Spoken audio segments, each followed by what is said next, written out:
Stand up, New York Giant fans. Baddog, we got a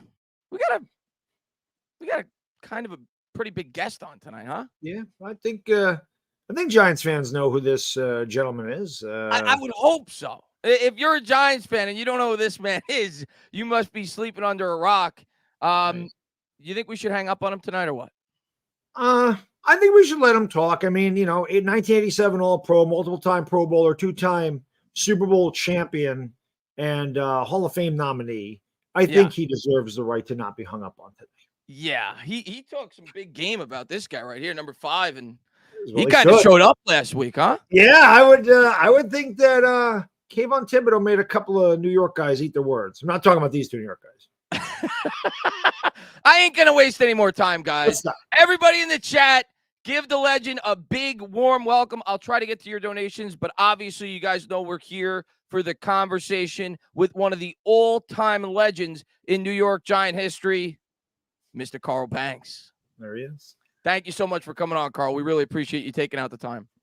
Guys, thank you for having me, man. I'm obviously a big fan of what you guys do, and I am honored to be able to join you guys this evening. Awesome. Yeah, I listen. There's so much to talk about, but I'm blown away that you take the time out to talk to guys like us. You don't have to, and it shows, how much you truly care about this fan base and the people that talk about this football team. So I can't say thank you enough. Baddog, where do you want to start? Do you want to start with the Kayvon interview? Where do you want to start? Yeah, I mean, and I know Carl's got to be professional. We're not going to badmouth that. I was going to say, I don't want to talk about the interview, but we could definitely talk about Kayvon's performance against the Jets and how, you mentioned it. I think you put it perfectly when you said he's not a superstar, but he's a rising star. Sure. And I definitely think that he showed up big time against the Jets. I mean, he had 3 sacks, multitude of pressures, tackles for losses. And I feel like he gets better week in and week out. And I think that he could be a really good player. I also really like the fact that you said he's not Micah Parsons. And Chris and I talked about this on our show last week. He doesn't need to be Micah Parsons. He just needs to be the best version of Kayvon Thibodeau. And I think we're starting to see that.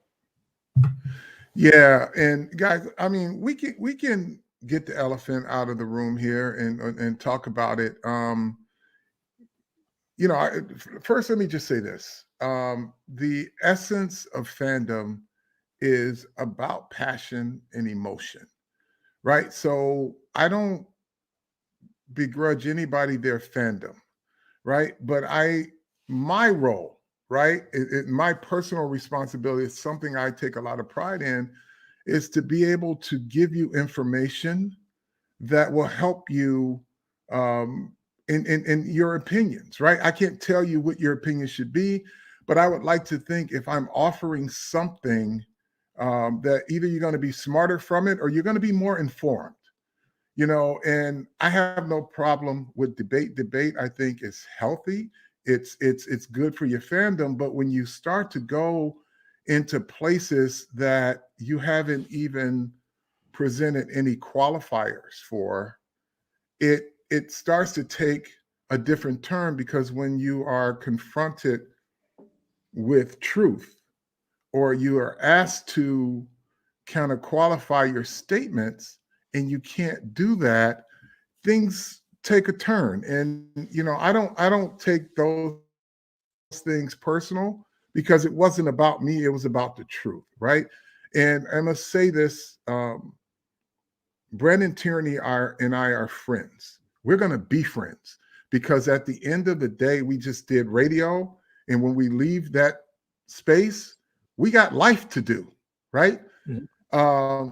Sal Licata, I don't know him like that. I've known him for like 12 weeks, but I respect his passion. But I will say this to him and to any other fan out there: when you're fan responsibly. And I say that because as a hardcore, diehard Knicks fan, I say some shit about Julius Randle to my boys that I wouldn't say in person. I will call him everything but a child of God sometimes, because I have a love-hate relationship with him as a Knicks fan. But I also realize He's a 20-something-year-old young man. And I look over, if I'm in the stadium, I mean, in the garden, and I look over and I see his wife and kids sitting there, and he's somebody's son, right? Mhm. So I can be frustrated that he turns the ball over, and I could, if I'm watching on TV, which I will when we finish this, I have this love-hate relationship. But I'm not gonna go on a platform and throw fireballs like it's Dragon Ball Z at a kid and just tear him down without a qualifier, right? Yeah. Yeah. There's so much. Here's the thing to all you fans out there, and again, I'm not the one to lecture you on how you fan, but there's so much data out there that you can frame an argument for good or for bad, and then have the debate.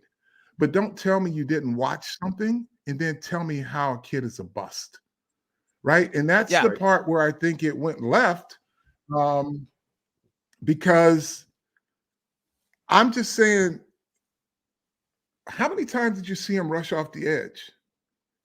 Don't tell me you don't like a kid's body, right? That has nothing to do with anything, right? Oh my God. And again, I'm not offended personally by it. But I just want people to have a sober approach to this, right? And I know, again, fandom is about passion, right? And and I say things. I'm guilty of saying things, but I'm not going on a platform and calling a kid a piece of, because I don't like him or I'm mad at him in that moment, right? These are young kids and they're better than I am, better than you are.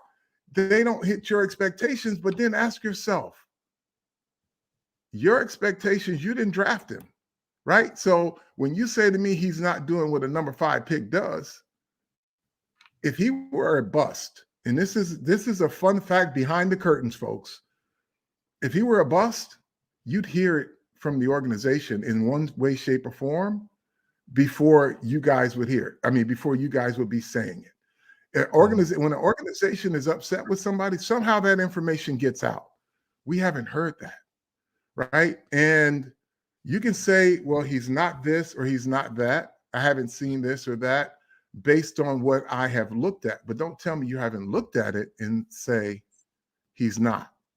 Right. So I love fan passion. And sometimes, I'll just don't say anything. When people at me with certain things, they don't like it. And, our friend Charlie Vacchiano has been on Daniel Jones forever. Right. And there's a mixed body of work for Daniel Jones, right? And you can make the argument and you can argue till you're blue in the face. I happen to think he's a good football player that hasn't played well at times. There have been circumstances that contributed to his bad play, and there are other bad decisions that he makes on his own, right? But that's part of the growth. But I can tell you, when you have, and this is true for any quarterback, just look at last night, Jimmy Garoppolo. You hit him enough times, they make bad decisions. That's just the reality of it, right? At that position, we all want it to be great, but he overthrows Adams. Yeah, Devontae Adams on the left sideline. 98-yard touchdown, wide open, right? But he had been pummeled. He had been getting hit all game. So that decision-making, that internal clock, it rushes. So you factor those things in. You can still not like, what you're seeing from the player, but there are other factors that come in. And if you want to debate that, you can, because Daniel Jones is responsible for some bad decisions on his own. No different than when we looked at the game against the Jets, right? There were about 4 or 5 opportunities for them out and out win it. And one of those opportunities was with Saquon Barkley. He gets 8 yards and he probably could have got 10 and ended the game, right? So I don't doubt or have any question about Saquon Barkley's intellect, right? But in the moment, and I take this back to the Jacksonville game. I think end of game situations with Barkley has been, I don't mean to interrupt you. Crazy. I said the same exact thing on my live stream after the game. I think I know where you're going with this. In that game last year against Jacksonville, he inexplicably ran out of bounds like 3 or 4 times. I said the same thing on my live stream with Barkley. I think that was in his head. Even though he was nowhere near the sidelines, he just had it instilled in his head. No matter what, I got to make sure I hit the turf so the clock keeps running. That's exactly what I thought. And in the moment, then think, if I get the first down, this is over. And this is not indicative of his football IQ. He's a smart kid, but I just think end of game situations with him has been so crazy, dating back to Jacksonville and as recent as the Arizona game when he gets hurt trying to run out the clock, right? So these are learning experiences, but that's just one opportunity for them to have won that game, right?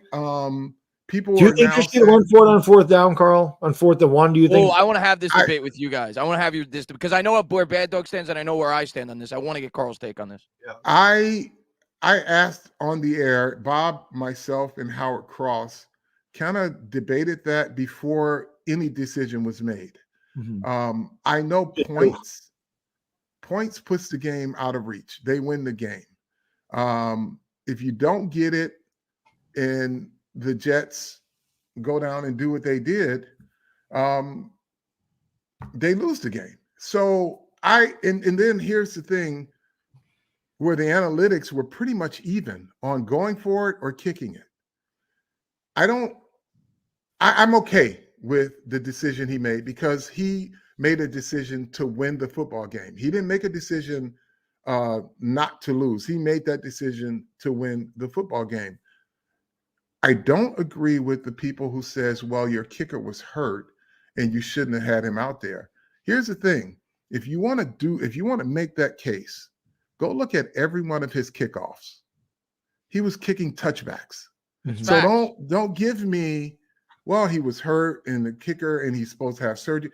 You have no idea how many players have to have surgery after the season's over with. Yeah, Carl, I was going to say, you played. Nobody's close to 100. Well, you could tell everybody in the chat. Nobody's close to 100% when you're midway through the regular season. There's and I something understand the going reports on. came out that he was a little bit banged up. But, Carl, I took the same approach as you. I'm going to let Bad Dog talk on it as well. But my mindset was the same. It was kind of at the end of the game when I had 15, 20 minutes to let it sink in. I actually side with the field goal, personally. But it was a decision where no matter what happened, if it went the wrong way, Dable was going to get crucified for it. Yeah. And I understand the fan base is at a point now where they want to see aggression from Brian Dable because they came. That was aggression, if you think about it. Either decision, I guess, would have been aggression, right? If you went for it on 4th and 1 or you kicked the field goal. But the way I look at it, Carl, is this. The likelihood, in my opinion, of the Giants making an extra point, which is what that was. Graham Gano, since he's been a New York Giant, 95% in terms of extra points. Now, I'll factor in. He hasn't been himself this year. I'll factor in the rain. I'll knock it down to 80%. But if you're being fair with yourself and you're being honest, knowing that DeVito's not throwing the football and knowing that they're going to have 10 guys in the box, like they're going to have a goal line stand on that 4th and 1.5, it's at best a 50% chance that Barkley's picking it up. So I can't kill Dable for that decision, personally. No, he made the decision to win the game, and we can debate it. Everybody can debate it, but Graham Gano got a uniform because he's felt he's capable of performing. He missed field goals, but that's his time. He's a professional. Every time he goes out there, the expectation, especially on a routine field goal, like you say, he's 95% from that range. He's got to make it. Now, I will say this. It probably would have been blocked. He had a guy to jump right over the guard. And so, the special teams outside of Graham Gano have been a liability all year. That's one area that they have not been able to consistently count on. There's a breakdown every game somewhere, and that is something that they've got to get together because their effort offensively and defensively has been that of, hey, this is an effort that can win a game if we clean some things up. But when you look at special teams and the liability that they are, one phase or the other, it doesn't help your cause when you're shorthanded. You have to have an all hands on deck approach. Yeah, I was the advocate that they go for it. And the reason I say that is because you just mentioned it. I mentioned there's a lot of things that can go wrong. Bad snap, block kick, he can miss it. At that point, I'm thinking to myself, the Jets knew we were running the entire drive, and Barkley had 32 carries or 34 carries ever had for 126 yards. He was pounding ground and pound the whole way down. And I'm thinking to myself, you know what? It's the same thing. He makes a field goal, he wins first down, he wins. So I can see either side. I'm not going to kill Daboll for kicking the field goal, but I'm like, Barkley's been carrying the load all day. He's your best player. Very little can go wrong on a hand. I mean, with this team, you don't know, though. I mean, we've seen a lot of crazy things this year. But I was just like, just give it to Barkley. And I thought the same thing. If they don't make it, they get it at the 17. If they miss a field goal, they get it at the 27. I don't really know what 10 yards means. It might have meant the world at the end of that game.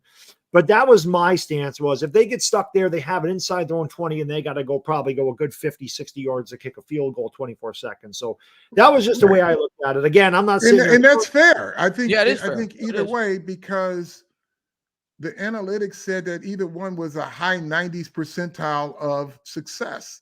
So you can, it's 6 in one hand, half dozen in the other. But let me ask you this one, guys. Do you think it was the right choice when they won the toss in overtime? No. To take the ball. Carl, I was very fair to Daboll on the decision we just talked about. And I was like, either way, I'm completely fine with it. And I know it's completely unconventional, but that is the first thing I said at the end of my live stream when I was recapping the game. And I mentioned it on Twitter as well. Based off the style of that game, the weather of that game, it's a field position game. We can't throw the football.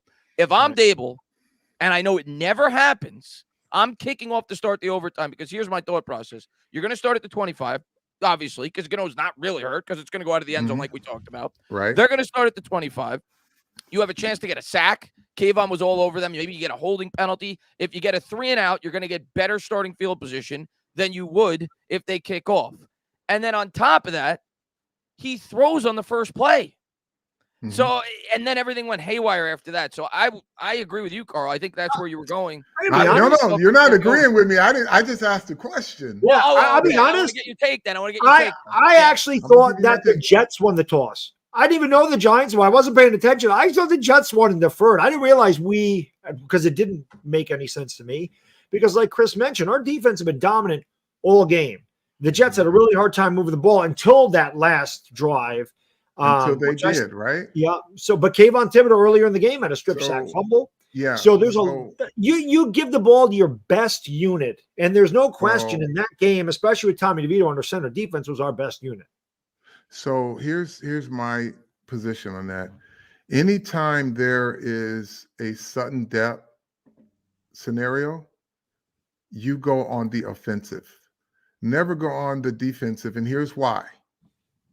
Yes, your defense was playing well. So let's just take the Jets' final drive and say that was the beginning of overtime. Pass interference, quarterback breaks the pocket, makes 2 big plays down the field. Let's say Breece Hall gets that little check down and runs it into the end zone. There are so many things, like there are no absolutes, but when you control the football, that's what you want in a sudden death situation.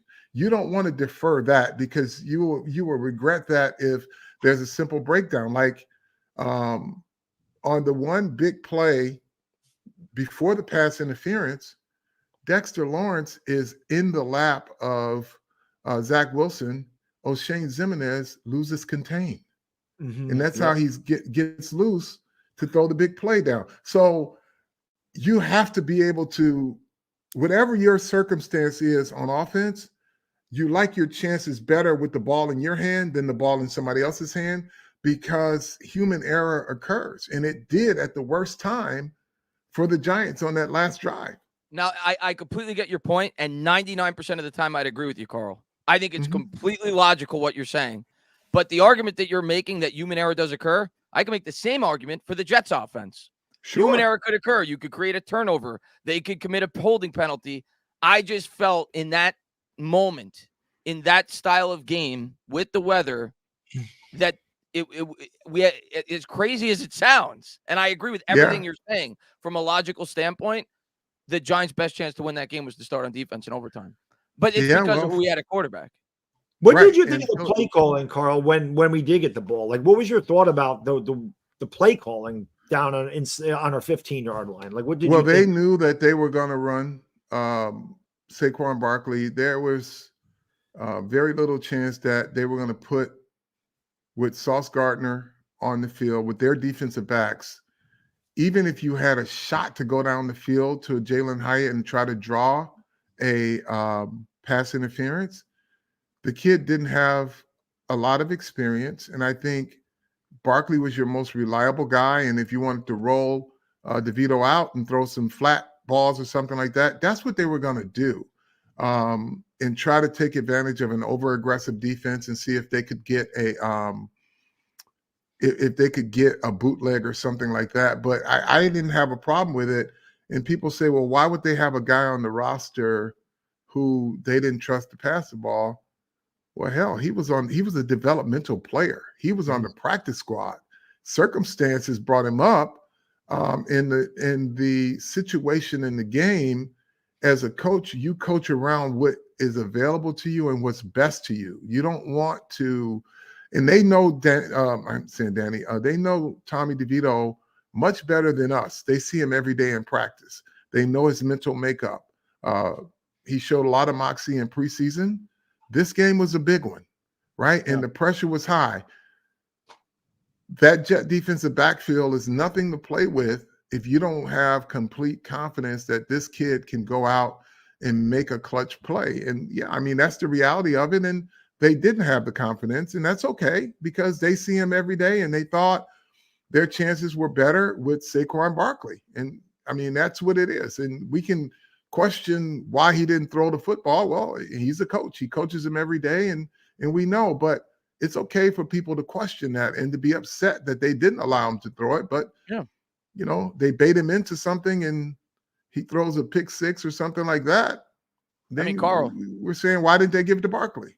Right. I definitely understand where fans are coming from because we didn't throw it. I'm okay with it. I am okay with 100%. it. Yeah. Because I'm not going to push back and say you guys are wrong. I'm going to say that's fair.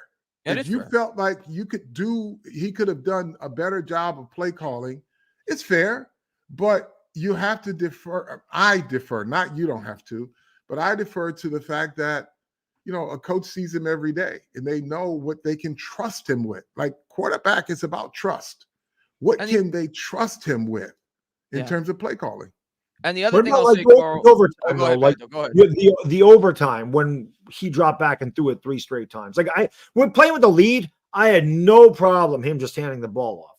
Yeah. And I guess my point was they didn't run the ball in overtime. He went back and threw 3 straight passes lateral to the line of scrimmage, and then he threw that mid screen, which was almost intercepted. So I guess it was kind of completely the opposite of what they had done, you know, after Tyrod got hurt. So I didn't understand why all of a sudden they had him throwing the ball. I mean, they were obviously very high percentage passes. Probably because the box was loaded. And there was a penalty on the first play. So it became like 2nd and 20 after the penalty, right? So that too. But yeah, Carl, I can't argue with what Dable did there. How many good backup? Well, I'm not even going to get the third strings, Carl. How many good backup quarterbacks are there in the NFL? And there's some, but there's not many. You're talking about a third-string quarterback in horrible weather conditions going up against a defense who contained Pat Mahomes, going up against a defense who contained Josh Allen. And the way the Jets offense was Jalen Hurts, and the way the Jets offense was playing in that game, the smart thing to do is to play to your defense, especially when you had a lead. So I can't kill Dable for that. I can't kill him for that. No, I mean, but I don't. You're not wrong. I think there's small things you could disagree with throughout the game for sure. Well, yeah, and you know, again, as a coach, you're responsible for coaching to your strengths, not your weaknesses. And you know, you come to appreciate that you have a Tyrod Taylor on your roster, because if you had Tommy DeVito as your backup quarterback, then you're probably not even gonna win this game. It wasn't going to overtime. So so many teams with backup quarterbacks that are just not very good, and you're down to your third team quarterback, you should expect an appreciable loss. And you would say, hey, we're going to have to ride our best guy instead of trying to put the game in this kid's hands. especially when you got our third and fourth string linemen out there, and Saquon Sure. Barkley's your best player on offense, and Darren Waller's hurt. Exactly. Exactly. You know, I just want to get through a couple of these because I'm sure a lot of the fans want to ask Carl some questions. Independent says, how prevalent is it in the NFL for players to play well injured? Should Gano really have been out on the field with his knee injury on the plant leg? I think Carl kind of already told you his opinion on it, but do you want to further, advance on what you said? There are so many players that are playing injured right now. And once an injury occurs, it never gets better. It never gets 100%. It gets better. And when Graham Gano takes a jersey every Sunday, it's because he is, number one, shown in practice that he can execute his job and in the game. But like if he's kicking touchbacks, I'm not going to accept the fact that he's playing on an injured leg and couldn't make a field goal. That's just not a viable argument, because if he was kicking off and the ball was coming down at the 25-yard line, then you know there's something wrong, right? Because it's the same plant leg that he uses to kick off is the same one that he uses to kick field goals. I think and he did make a field goal.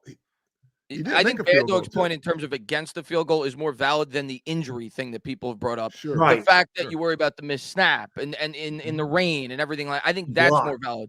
Because at the end of the day, Carl, if my kicker can suit up, I have to trust he can make an extra point. That is correct.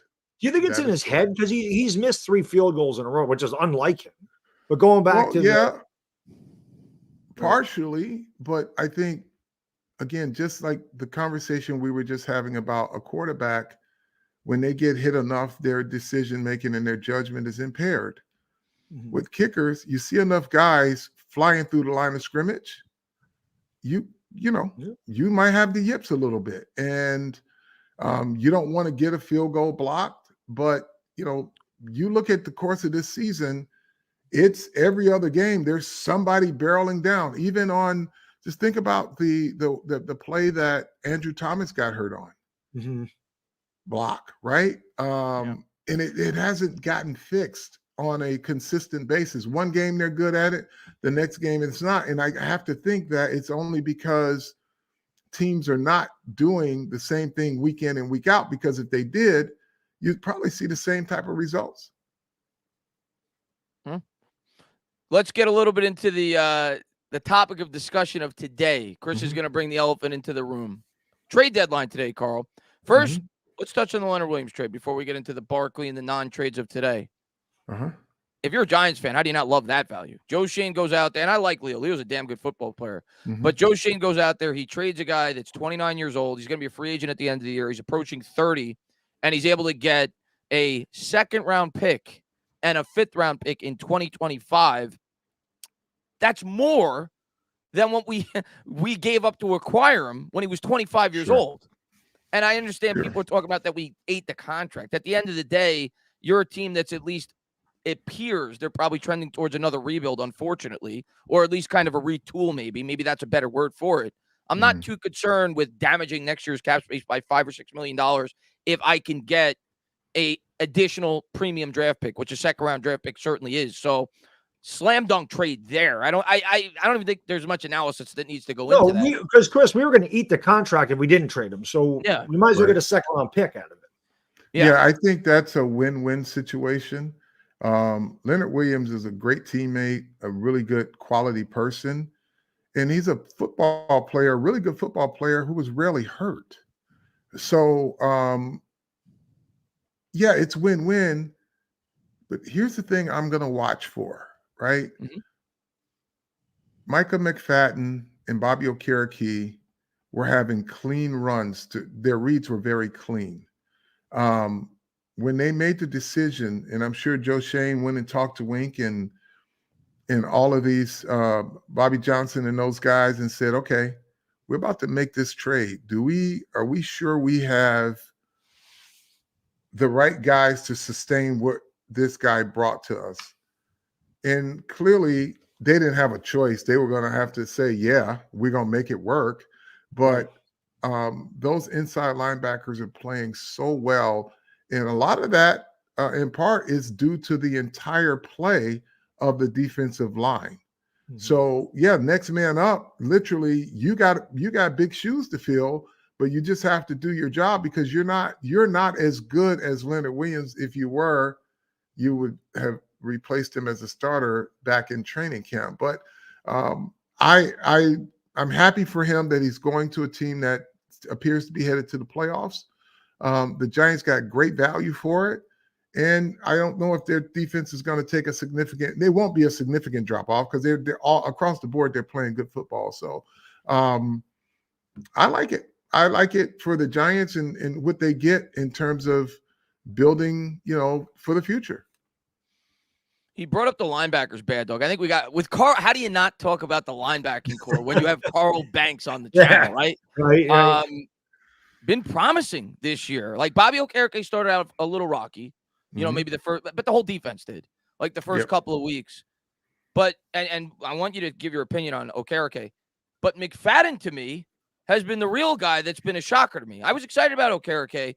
I like McFadden. I thought he fit the scheme very well. That's why they drafted him in the first place. He was known as a guy that could be a great blitzer up the middle. That's kind of what he did at college.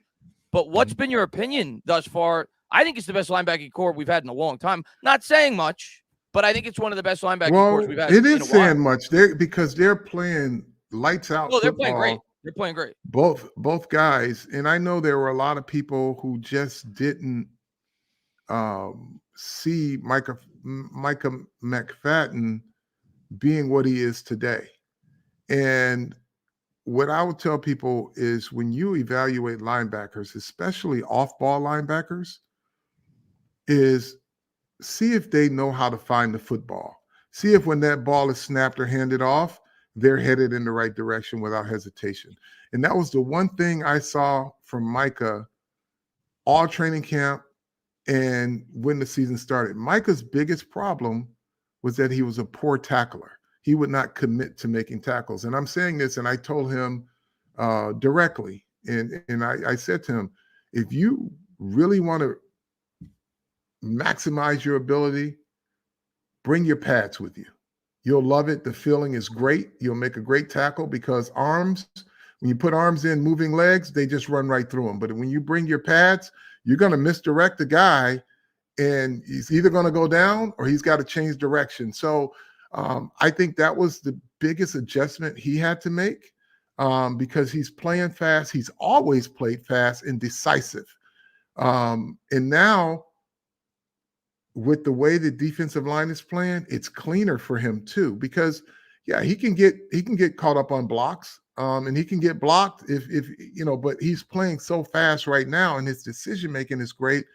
His reads are clean. The same with Bobby Okereke. And a lot of what this defense had to do is get used to all the things that Wink Martindale was giving them. He does not pull back the playbook. He just keeps putting it in. And credit these guys for being committed to getting better and understanding. And you see them moving as a complete unit. They're in sync now. There's nobody out of sync. Their communication is great. And they all know what each other is doing on every given call. And I think that's why they're playing so well.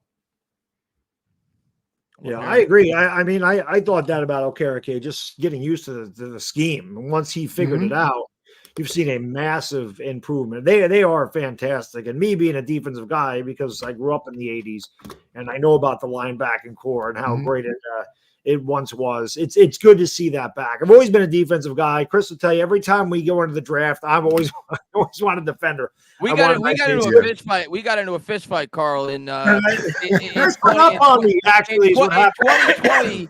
In 2020, Bad Dog was screaming for Simmons, and I wanted Andrew Thomas. I wanted to tackle. We got into a fist fight, Carl. He hung up on me, Carl. He hung up on me. Let me just tell you this. I'll tell you this. The difference between Micah McFadden and Simmons right now, Simmons doesn't have clean reads. He doesn't play fast as an off-ball. And I've said this since he's come in the league, and he hadn't gotten much better at it. I don't know how he reads, but there's always hesitation in the run. I saw it in Arizona, and I see it here. He's a hell of a cover guy. He can hit you. He's a run and hit guy, but he would be so much better off ball against the run if he just understood or trust what he was seeing. And he doesn't like, and when I talk to young linebackers, it's pretty simple when, most of the league now is one back, right? Mm-hmm. And if you're an off-ball linebacker and there's one back, if it's run, just follow the guy who's getting the ball. He takes you right to the ball. There's no misdirection. One guy. Sit there, watch him. If he goes right, you go right. If he jab steps, you jab step and go left and go fast, right? So it gets overcomplicated when these guys are off ball and they're looking, okay, what's the blocking scheme here? Who's going to block me here?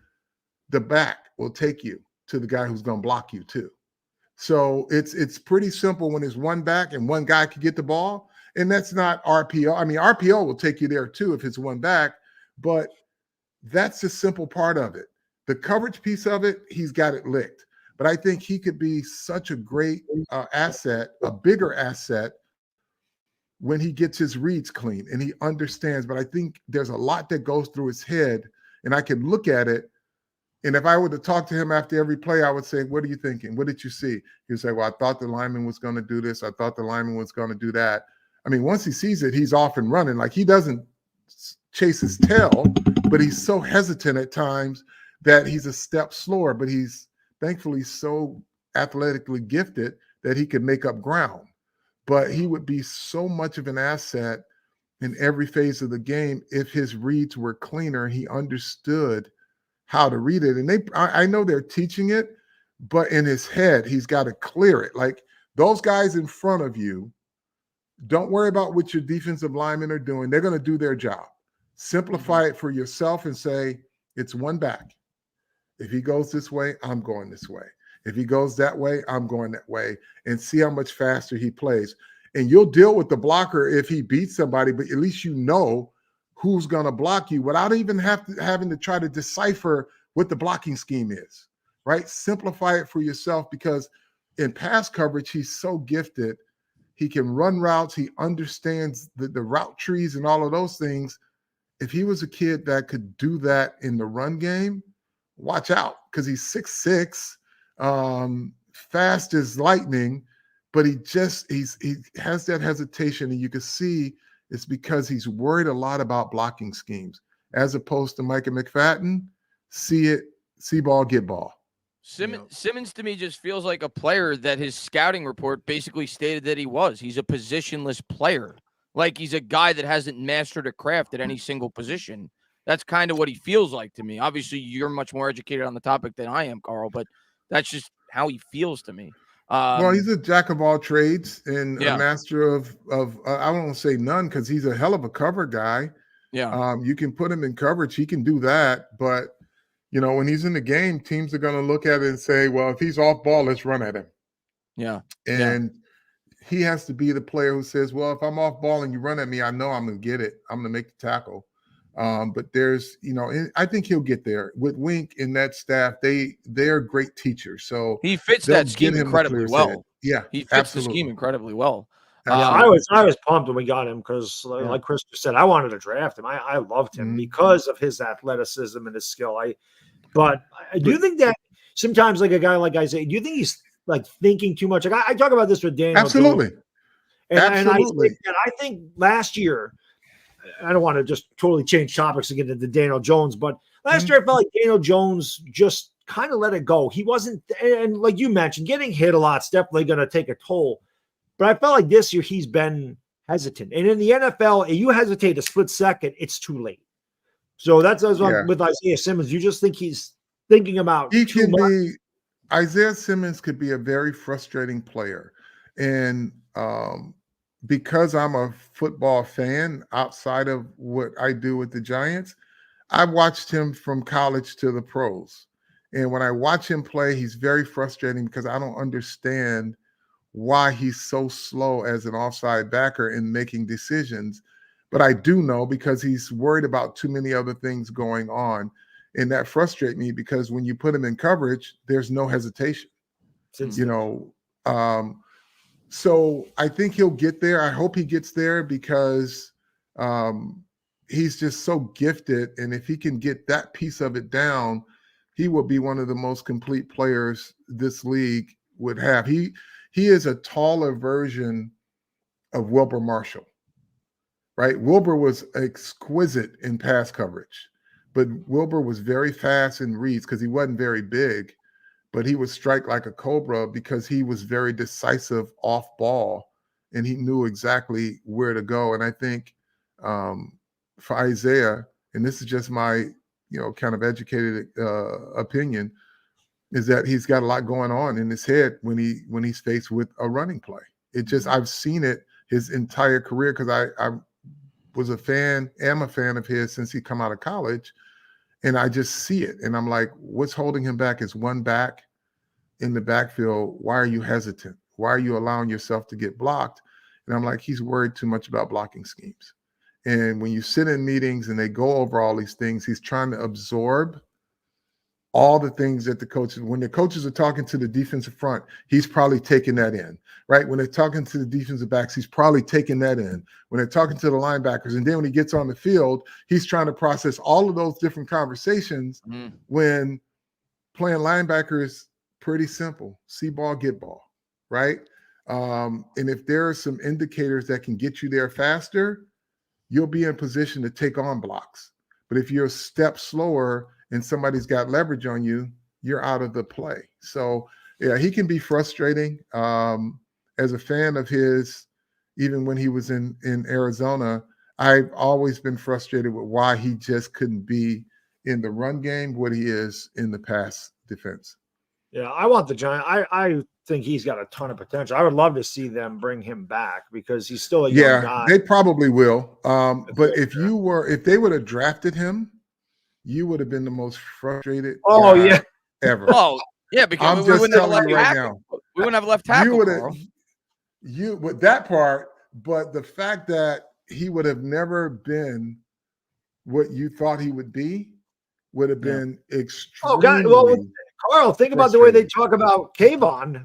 What would they have been saying about Simmons if we took him fourth overall? Yeah, exactly. I can't believe I'm just sitting here listening to Carl talk about linebackers, and we've been doing this show for 6 years. If you would have told me, we would have been sitting here on Halloween talking about with one of the greatest linebackers of all time. Break down the linebackers on the new. I'm just blown away, man. I'm just blown away. Just hearing you talk, man. Here's another thing about Kayvon, right? Everybody said at the point of attack he's not good or he's inconsistent. And I'll tell you this, I had a conversation with him and I said to him, line up in a 9 technique no matter what the call is. I said, even if your coaches tell you to line up in a 6, line up in a 9. Because if they want to block you, they have to come to you in a 9 technique. If you're in a 6 technique and they need to block you and it's a big offensive tackle, now you're in a tug of war right away. I said, you got enough power and enough base that if you line up in a 9 and they want to run at you, you've already set the edge. And you're already in position to get rid of a block and to make tackles. And he did that Sunday. And I think he had like 3 tackles for loss or at least 3 tackles for no gain. And it's because, the game is leveraged from an outside linebacker standpoint.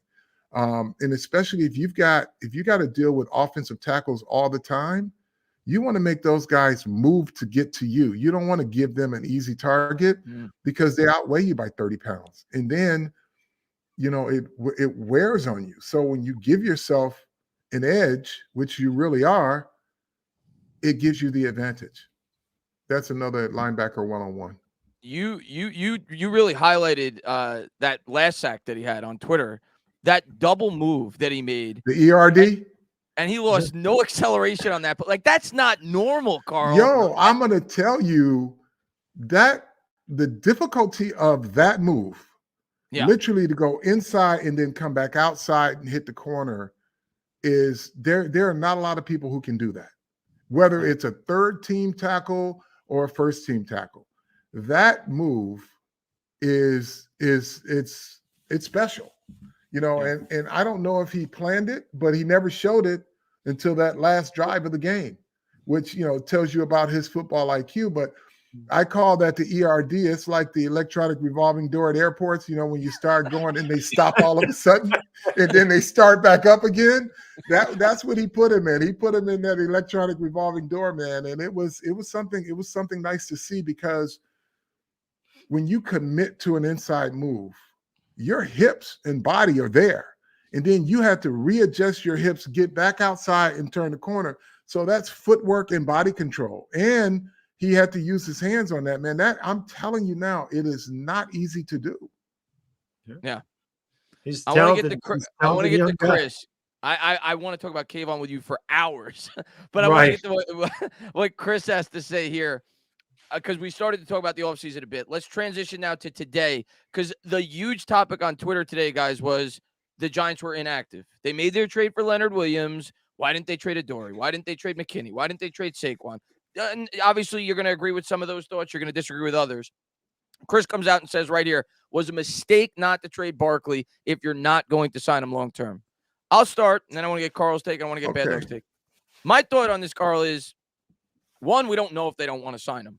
Now, correct. I don't necessarily think they necessarily want to sign him long-term, but I could see a situation, and I've talked about this with Baddog for the last couple of weeks, when everybody's been saying we're going to trade Barkley. There's no point in keeping him. If the Giants go where this possibly could go this year, because we could end up drafting a quarterback. If we do that, if we're picking top 3, and hopefully it doesn't come to that. I don't think it will, because I think our defense has been really good, and I think we're going to find a way to win some of these games down the stretch. But if that happens, doesn't Saquon Barkley, Carl, have a ton of value for a young rookie quarterback coming into a situation like this where there is very little help around him? You want to talk about, if you get rid of Barkley, you want to talk about setting your quarterback up for a failure to start his career. So that's why I was always of the mindset, unless they get blown away, they're not going to trade Barkley.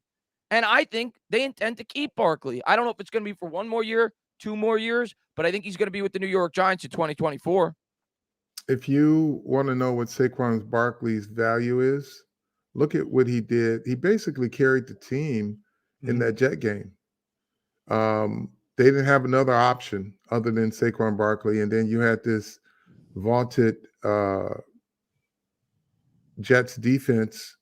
Well, you know, they consider themselves the 85 Bears, which the 85 Bears, if they held you to minus 9 yards passing, they weren't giving up 200 yards rushing. I can guarantee you that. What about the 86 Giants? Well, I mean, they don't consider themselves 86 Giants. Well, I know if we held anybody 85 Bears either. There's more 85 Bears. Listen, if we held you to minus 9 yards rushing, you wasn't getting 100 yards. I mean, minus 9 yards passing, you wasn't getting 100 yards rushing. I can guarantee you that. Yeah. You might end up with 60 yards rushing max. So so if you want to talk about Saquon's value to this team, a lot of what he does is invaluable because he has the ability to put the team on his back. And then even when you look at in Buffalo, when they had him bottled up and all of a sudden he hits 2 big runs, right? And it changes the way they run their offense. So, you know, the inactivity at the trade deadline, I think people should have a alternate view, right? They say, well, get rid of this guy, his salary is this, get rid of this guy, his salary is that. And I don't know, I'm not a cap expert, but whether you dump a salary today or you dump it in the off season, you're still going to the season with cap room. So I don't quite understand the mentality there, especially when, and it's clear to me that they haven't thrown in the towel with 9 games left. They're going to see what they can get done. The reason that Adoree' Jackson is still on the roster is that because you've got Trey Hawkins, who has been inconsistent at best. At least you know Adoree', even if he makes mistakes, at least you know he knows what to do. He's been in the league enough. So if you're not saying to yourself, we're done, John Mara, we're folding the tent, then you're saying, let's keep as many good players as we can if we can't get the value we want from them. And Saquon Barkley is off the table. But you're not going to weaken your team to become a worse football team, especially in this town, because nobody's going to give you credit for saying, well, we lost the season and they dumped all of these players and now we have salary cap room.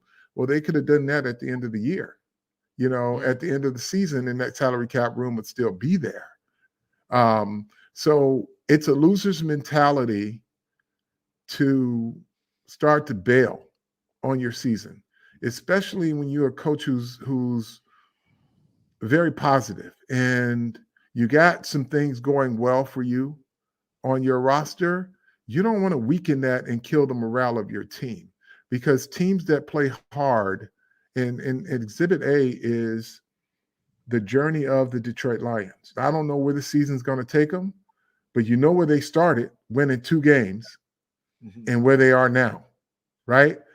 And that's because they didn't give up on players to say, we're just going to continue to rebuild. Well, 2-14 season, well, you know what? We're going to trash everybody and start all over again. Starting all over again in a league that continuously gets better doesn't help you. And you don't win games with just bringing rookie talent in while dumping experienced players. Yeah. Right. So you always look to upgrade your team. And at this stage, is there a player that you can trade and he's an upgrade? And I think the other thing you got to think about, Carl, is one, we don't know what the market was for these players, but two, well, clearly it wasn't. It wasn't much, but two, right. like people bring up McKinney, for example, because they say they're probably not going to sign him next year, which we'll see. We don't know. But the way I look at it, Carl, is if McKinney leaves the Giants next year, I don't see the Giants being big spenders in free agency. So I don't think they will offset his contract in the comp formula. So if they were to lose McKinney, he's probably going to get a lot of money. Safeties are getting a ton of money. You would probably get a 3rd-round compensation pick for a guy like McKinney in the 2025 draft. So if you're not getting that, which they probably wouldn't have, what's the incentive to trade the guy? And the other thing I'm thinking about is you bring up Adoree with the young secondary. I didn't even think about that. Adoree holds a lot of value from a leadership standpoint for guys like Trey Hawkins. Giants may say there's more value in him playing the next 9 games with this football team, being a mentor to a rookie corner with Deonte Banks, getting those guys ready to go, and a 6th or 7th round pick. So that's a really good point you brought up. Yep, absolutely. The one thing I'll say about I'm thinking the Barkley thing is weird, because if the Giants would have won those last 2 games, and they had every opportunity, somebody mentioned it, they lost 2 games by 1 yard each game, is what it ended up being. If they're 4-4, I wonder if they were 4-4, if they would consider themselves buyers. Like, I wonder if they would have made the Leo trade. But at 2-6, it kind of hangs in the balance. I was wondering, I don't know what the market was. I don't know what the offers were for Saquon, but I remember years ago they traded Odell Beckham and they got a 1st and a 3rd. And I was wondering to myself, if somebody came in and made that offer, would they consider doing it for Saquon Barkley? Because then you could start building your offensive line. I think everybody knows. Well, you can still build your offensive line. You don't want to make yourself. Carl, when are we going to build it? Yeah. That part. But you don't want to make someone else better while you make yourself weaker. I mean, it was a lot of scuttlebutt about, they should trade Kirk Cousins. Kirk Cousins is a hell of a quarterback, right? Now you see what they're doing now. They're, scraping the bottom of the barrel to try to find somebody to play quarterback, but no team is going to make themselves weaker when you have good players. Kirk Cousins was a top 10 quarterback. You're not giving that away for what? It's not, and I say this respectfully, but it's not Madden, right? It's not fantasy football, right? It's not like these guys are important to franchises. And here's the other part. And this is a dirty little secret, but Kirk Cousins puts asses in the seats in January. So to say, the lights are on, right? No, but in Minnesota, they make the playoffs. Yeah. That's extra revenue, right? You want to pull the plug on that, then you got to go into your owner's office and say, look, you know what, we're not going to make the playoffs, and we're going to figure out, you know, what a quarterback looks like in 2 years.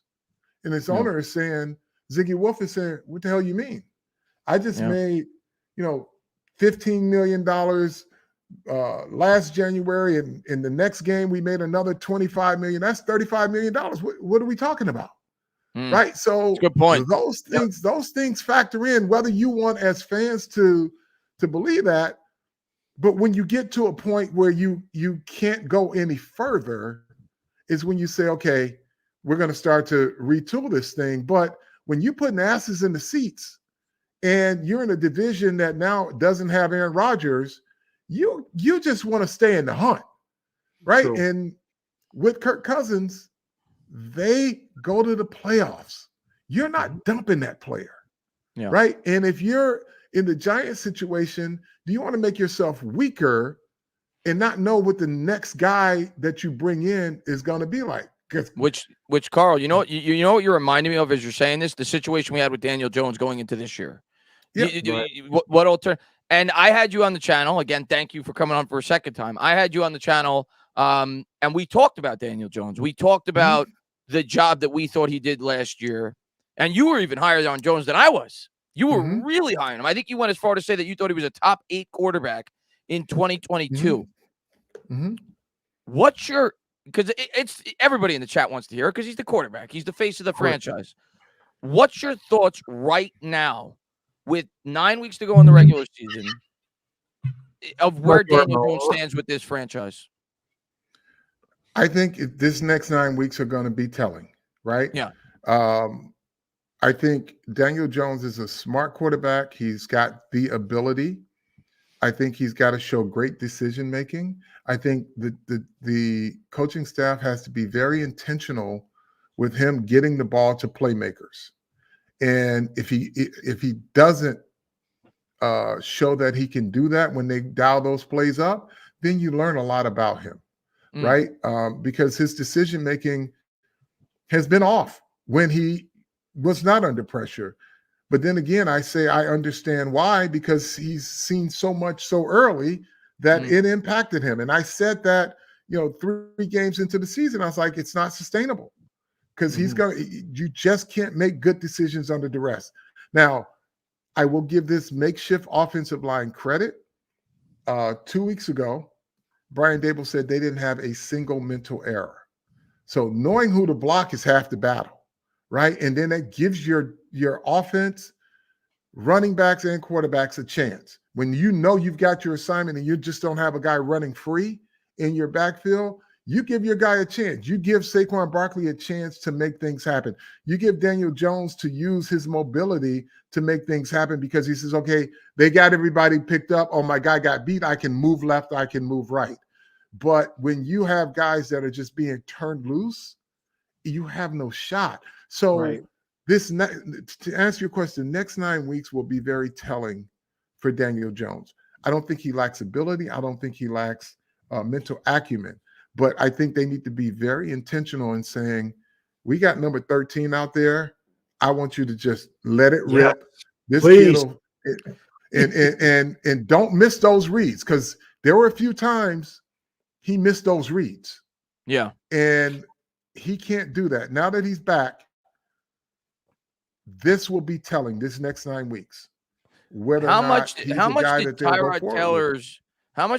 Taylor's performance in those 2 games? I'm not going to say last week because we didn't throw and he got hurt, but the 2 games before that, how much did Tyrod Taylor's performance speak to the lack, I guess, of Daniel Jones's willingness for the big play? Because you saw Taylor come in with a makeshift offensive line. He took shots down the field.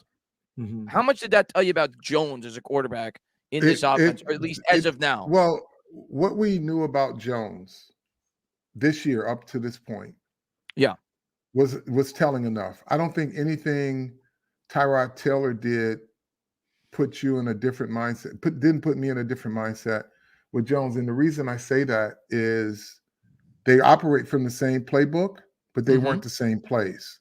When you break down with Tyrod Taylor had 1 look, 2 look, go.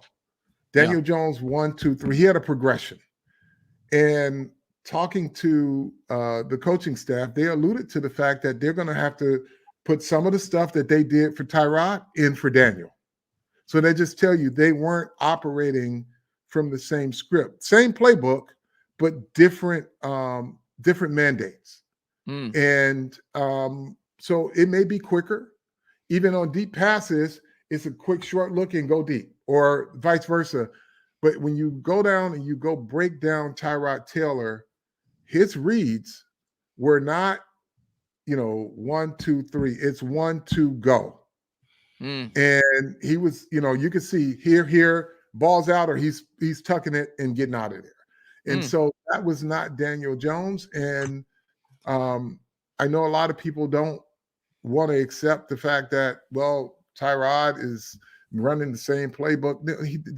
They operate from the same playbook, but there was different schemes. And when the coaches said to me, we're going to implement a little bit, try to integrate a little bit more of what we gave Tyrod for Daniel when he gets back, tells you that there was a different kind of mandate in how they ran the offense. So for me, I just want to see Daniel Jones over these next 9 weeks really make great decisions with the football. Yeah. Carl, what do you think is the biggest difference between Jones last year and this year? I granted losing his left tackle is a killer, and not having Saquon Barkley is a killer, but even against Dallas, it just didn't. From the beginning of this year, to me anyway, as just a fan, it just seemed like the chemistry is off, and everything that they did right last year, all the little things, the intangibles that may not show up in the box score, substituting correctly, not getting the play clock down to 0, not burning timeouts, not the confusion on defense and offense. Is there a reason you think that happened? I would expect that more in year one of the new system as opposed to year two. I attribute it to 2 factors. The offensive line, they didn't communicate very well. There was always somebody running loose.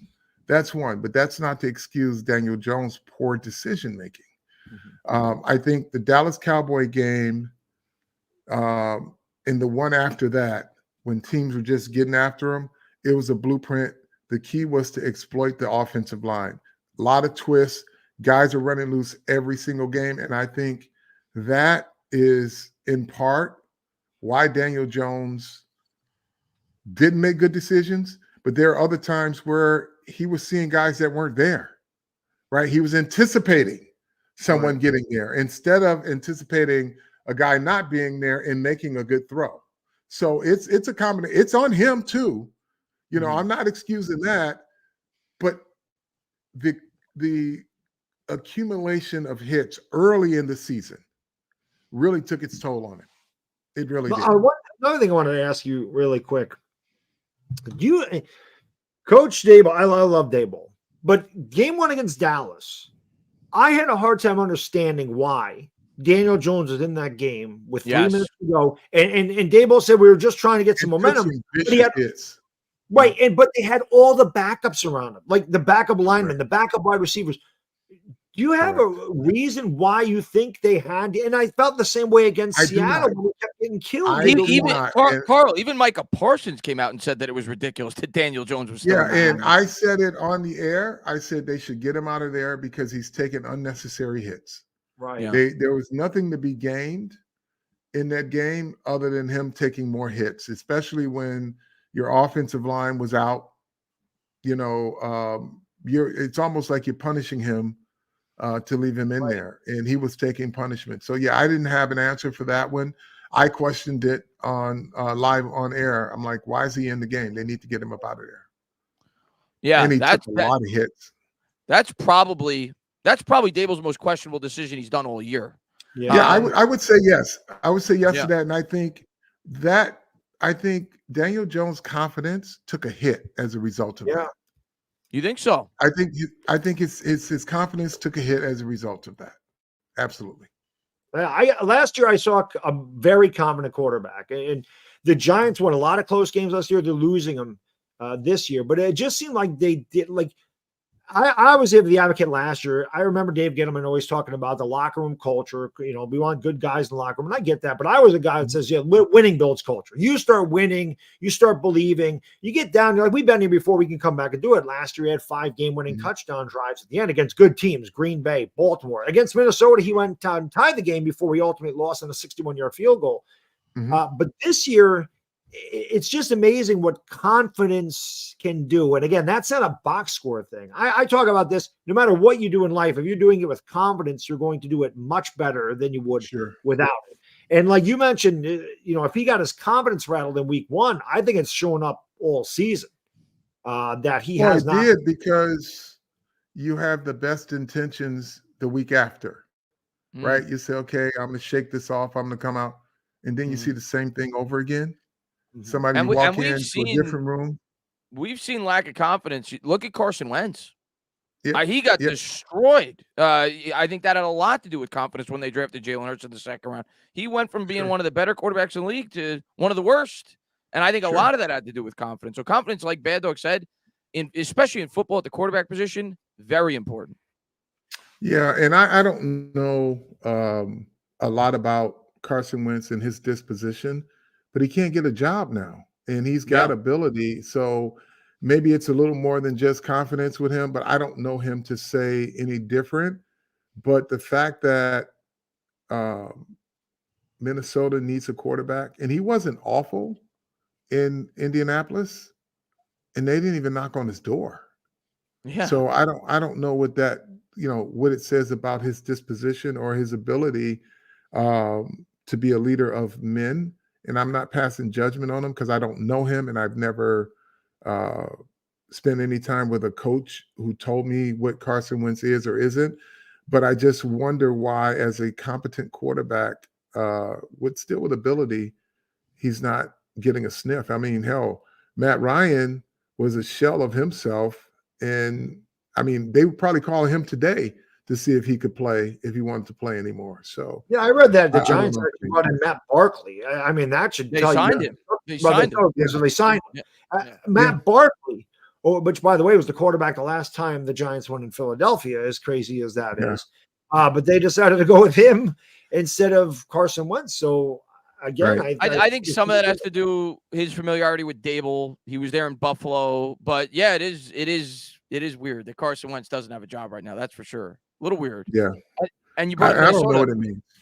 Not only did Minnesota not knock on Wentz's door, they traded for Dobbs. So they gave up draft compensation. They could have got Wentz for free. Yeah. And they gave up draft compensation to get the quarterback. Mark wants to know, and I think I know the answer, Carl. Okay. He says, ask Carl if he thinks the Giants should tank. What do you think Carl's going to say, Mark? Go ahead, Carl. Go ahead, Carl. You got the wrong guy, Mark. Mark. No, I'm the wrong guy. To ask that, I always think there's a path to victory. I mean, when you look at our improbable run to the Super Bowl, when we lost Phil Simms, we lost Joe Morris, we lost Rodney Hampton, and then there's O.J. Anderson carrying the load for us. I was out half the season with wrist surgery. You never give up. With a broken wrist against Washington, yes, right? I did. I would never think there's no shot. I always think there's a shot because with 9 games left, if you accept tanking as a fan, you're never going to be happy because as soon as something looks like it's not going your way, you're going to say tank again, and it becomes perpetual. And that's a loser's mentality. And, you know, whether or not the Giants have sniffed the Super Bowl 8, 9, 10 years ago, they know what it's like. You have an owner that knows what it's like. So they will never accept tanking. And, you know, people have their opinions on Giants ownership, but they've got 4 Super Bowl trophies and they will never in life accept tanking. And any coach that takes the helm as a New York Giant football coach would never last if he went into a coach's office and says, I want to tank. he'd be fired on the spot. I guarantee you, nobody in the Mara family would ever accept that. You got me thinking, Carl. It's often a hot topic, and I want to say thank you for taking some extra time to talk with us. I'm having a blast talking with you. Absolutely. It's often a hot topic to talk about the Giants owner, John Mara. A lot of fans in this fan base thinks, and you saw it today. You're on Twitter. You see it. You saw it today. Everybody's saying, oh, this is John Mara influence. They didn't trade Saquon because of John Mara. Of course, yeah. You know John Mara firsthand. You know him a lot better than anybody else in this chat. What's your thoughts on John Mara as an owner for this football team?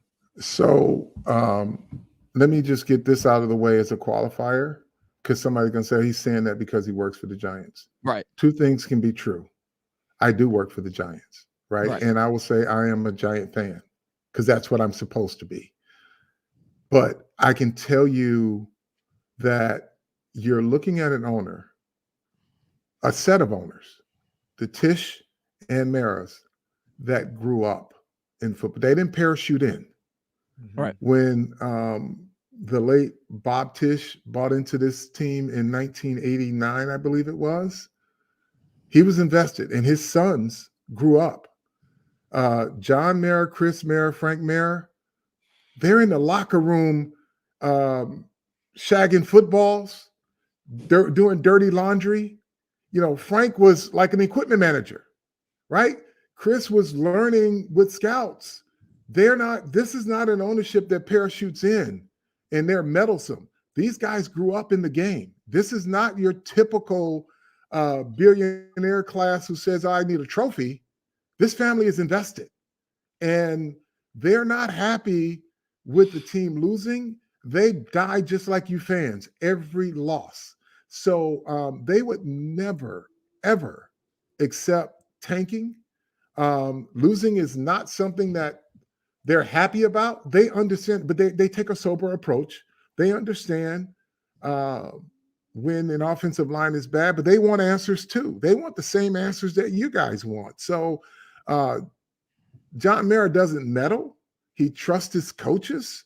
If John Mara was meddling, then Eli Manning would have never had his streak disrupted because Ben McAdoo decided, the other guy was going to be his coach. John said, I'll agree with it, but I'm going to respect the coach's decision. Right. And it ultimately cost the coach's job. But like that would be the epitome of meddlesome is John Mara saying, I don't give a damn. Like Eli Manning's going to get this record. He's going to keep this streak alive no matter what. So figure it out. Like let him start, bench him, or do what you got to do, but he's going to start this game. That would be an owner meddling. He trusts people. Like, did he have or does he have people and personnel with flaws? Sure. But the goal is to get it right. I think Joe Shane is a guy who gets it right. I think Brandon Beane is a guy that you can trust that they're hardcore personnel people. Look at the transition of personnel people since Joe Shane has taken over. They're cleaning it up and getting new and better and more competent people in there. They are invested heavily in analytics to make sure that they have the information needed to make great decisions, not only in game situations, but in talent evaluations. They want to make sure they get it right. So you think it's a lot of nonsense that what you hear about John Mara out there, how some of the things that you hear, and again, fandom is about passion. Of course. And you can say things about John Mara and they don't necessarily have to be true. And again, you can say to me, and I'm qualifying it, yes, I do work for the Giants. John Mara is my boss. And I am a Giant fan. Yeah. Right. And I am a Giant fan. So let's get that out of the way. But I can be brutally honest and say, and there's no man, and let me just say this also, folks, and Bob Papa will attest to this. There is no mandate for myself or Bob Papa to say positive things about the team because John Mara's father, Wellington Mara, said that you as fans deserve the truth. He said, as long as you don't make it personal. He said, you can call a guy out. If you say he stunk on that play, we're okay. Just don't call him a piece of shit. Right? No, I'm dead serious. And that's why I can be honest with you guys as fans. And our ownership knows that. So I will tell you that, and just like no different than we were just talking about when they left Daniel Jones in the game, right? In the Dallas game. I thought it was a bad decision. Yeah. If I was a cheerleader, I'd be like, I trust the coach. Coach wanted to teach a lesson. Right, Coach No, I'm telling you, that was the beginning of his confidence being shot. Mm-hmm. I didn't think that was a great decision by Brian Daboll. Decision. And I thought I'll give you another one. I'll give you another one, Carl. Right? I'll give you another bad decision last year. Adoree Jackson fielding the punt. I thought that was a bad decision by That's Brian debatable. It's debatable. It's debatable. Because you're not putting a guy back there that didn't know how to field punts. That's true. Shit happens, right? He got banged up. It happens. But he wasn't a guy who didn't have any experience at it. And when you want to get a spark, it happens. Like, I guarantee you, if the Miami Dolphins get in a pinch, Tyreek Hill's ass is going back there to return. Well, here's why I think it's, and I understand, and this is definitely much more up for interpretation than the Daniel Jones mistake. Sure. That is clear as day. But the Adoree Jackson one wasn't a pinch. The guy got hurt, and then they went into the next game when Adoree Jackson was their only real reliable corner. Correct. And they said, you're starting the game as the punt returner. And maybe I'm shell-shocked, Carl, because the Jason Seward injury. No, but Jason Seward was a hell of a returner. He was. He caught a bad one. That's all. It happens. Yeah, that killed me, man. That killed my soul when that happened. Yeah, it killed everybody's soul. But I think Brian Daboll even admitted that if he had to do it over, he wouldn't put Adoree back there. Yeah. But and I think we also got to realize, Carl, Brian Daboll's inexperienced too. He's going to make mistakes. You're never going to be perfect. We're all he was pretty close last year. He was pretty close last year. Yeah, no, he was Brian Daboll won Coach of the Year. Yeah. But you know what? That's football for you. Yeah. 1 year you can have everything go the way that you want it. The next year, injuries happen, turnover happens, and all of a sudden you're finding yourself as the same coach, not getting the same results. Yeah. This part, I will say, as we wrap this up, in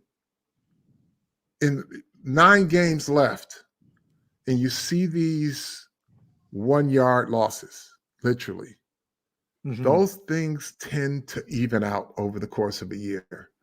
Thankfully, it's 9 games left, and if these efforts come the way they are, both offensively and defensively, they'll get their share of favorable results, outcomes with that. I don't predict anything in terms of, the schedule is what it is, and I'm not going to sell a false hope. But I will tell you, they have enough winning effort where some of those things will start to turn for them, and they'll get their share of wins during the season. What's left of the season? Some of the balls will start to bounce our way. It's due. We're due to get a couple of breaks. I'm going to ask you one more question from Chris, and then we're going to see you off. Chris says, in your years in being involved in the New York Giants organization, this is a good question. What is a common characteristic or a characteristic that you've noticed from players that succeed in the New York market? I would say the number one characteristic of those that succeed in this market is football is the main thing. If you get the football part of it right, or any one of these athletes in this market, you get your sport right, the fans appreciate that. And then the city opens up to you. But if you're trying to take the city by storm and thinking, because you've got talent, you can do both, it doesn't work in this town. There are too many distractions where if you find yourself, on page 6 and you're with this person or that person, you're going to come under scrutiny, and there's going to be a lot of pressure on you to perform each and every week. And there have been very few people that could do that. The great players in this town were great because they put the sport first, and they make sure that they did the best they could, and the fan base welcomes you. They open up this city to you. You're just a tourist If you think you're going in and you're going to party and that's going to be Carl, your thing, Carl, you're just a tourist. We're going to have to do this on another stream. Yeah. You guys did your fair share of partying. At least Lawrence Taylor did. And I would love to hear some of those stories on another stream. We all did. But you know what we did? Football was important. Football games. Football was important. Football was the main thing. And I'm going to tell you this. This is my first week as a Giant. After training camp was over with, we're on the practice field. And our old practice field, literally, you looked at the New York City skyline. And we had just come off of the field from the defense. It was offense versus the scout team. And I'm standing next to Lawrence, and I'm a rookie. And he said, homeboy, you see that over there? He said, they call it the Big Apple for a reason. He says, because their apples got worms in it, and they can be rotten. So just make sure you focus on this game and not too much of that apple over there. That's what he told me. So nobody's going to dispute whether or not Lawrence Taylor thought football is important. He's the greatest of all time. Of course. Yes. But, you can do two things when the city opens up to you. If the city didn't open up to you, you're just a tourist. That's the 86 Mets. You're passing through. Kadarius Toney was a tourist. He was a tourist. He passed through. Yeah, he was an angry tourist too. He's the guy that comes to New York and complains about it. You know what I mean? Don't come. But it's all about the sport that you play in this town. You do that right, this city opens up to you. Carl, before you go, when I reached out there, mentioned you on Twitter, and you said you come on and do the show, I got excited. People said to me, they said, "Bad Dog, try not to fanboy too much." I don't think I was a fanboy. Can I fanboy for a minute? Can I just be a fanboy for a minute? I just want to say, hey, thank you for all the great years you put in with the Giants. I was growing up in the 80s. I was 11 years old when you guys won the Super Bowl in 87. My dad was a lifetime Giants fan, and he grew up, was born in the 50s. So we saw a lot of bad football in the 70s. And when you guys won the Super Bowl in 1986, I remember he had tears in his eyes of happiness. And he said to me, he said, "Kid, remember this because you might not see it again." So I've been fortunate to see three more after that, but you guys were unbelievable. I appreciate that. Being an amazing, not only player, but like ambassador for the New York Giants and everything that you do for them these days. It really means a lot to me and the fan base. We really appreciate it. I would say I owe a lot of that. Your father's generation. So I had two great teammates that always reminded us of what your father was telling you. It was George Martin and Harry Carson, because they were through those lean times. Yep. And every time we did not perform up to par, George and Harry said, "Look at this. You see this? They deserve better. We got to give them better. They're booing us because they want us to do better," right? And the appreciation of fans was something that was instilled in me through George Martin and Harry Carson. Those guys were the guys that's basically said, this is us. They are us. They're part of us. They are important. We're not going to give them a bad product. So they were so engaged in making sure the fans were seen and heard that it had an indelible impact on me in the way I have appreciated, the New York Giant fans. Like I said, they opened the city to me. 1986, your playoff performance for a lot of the young I know it was the year of Lawrence Taylor. There's no question. He won the MVP, defense player. He had 20 and a half sacks. He was amazing. But I swear, your playoff performance against San Fran, Washington, and in the Super Bowl. I think in the Super Bowl you had 10 tackles, 4 for minus yards. You dominated. It was 15 total tackles. Don't short him, Bad Dog. Oh yeah. But it was one of the most dominant things I've ever seen. And I remember, I believe it was the game against Washington, John Madden saying, that guy that wears number 58, that plays like number 56. I'm like, that tells you how dominant you were in that playoff run. The defense was, I get chills talking about it. The 86, but 1990, when you talk about all the injuries and everything else, that is my favorite Giants team. I've told that a bunch of times. The 1990 NFC Championship games, my favorite game as a Giants fan, because you were such underdogs. You were full of toughness, grit, and heart. To me, that embodied everything New York. So again, I appreciate it. Listen, we fought for each other and we fought for the fans, but we believed in ourselves. And, you know, it was just, we always thought there was a path to victory, even when there were people that were saying that we couldn't. And we, you know, we're a group, and it's no different when you look at the Michael Strahan era, the Justin Tucks and the Eli Mannings. They appreciate our Giants fan base. They appreciate the Giants fandom. And that's why I think having guys like Saquon Barkley and Dexter Lawrence in your locker room, these are the guys that are the connectors of players to team, because they have that respect for the fan base. And they understand when they don't play well that the fans deserve more. And I appreciate Giants fans, and I think, you know, they come in many shapes, sizes, and attitudes, and you just have to appreciate it because it's coming from a place where they want to see their team do good, except for those who want to see the team tank. And, you know, that's a loser's mentality, and they gotta kind of adjust their attitude. You never want to see your team tank, because those that do that, you never recover. You never recover, and you never have expectations. You'd rather bitch and moan about a team not living up to expectations than one that constantly tanks, because you know there's no incentive to put a great product on the field. Well said. Well said from the great Carl Banks, man. Carl, again, we got to do this again. When I know you're a busy guy. Yeah. Hopefully we get you back. Hopefully we get you back on, you know, at some point. I just want to say thank you so much for coming on.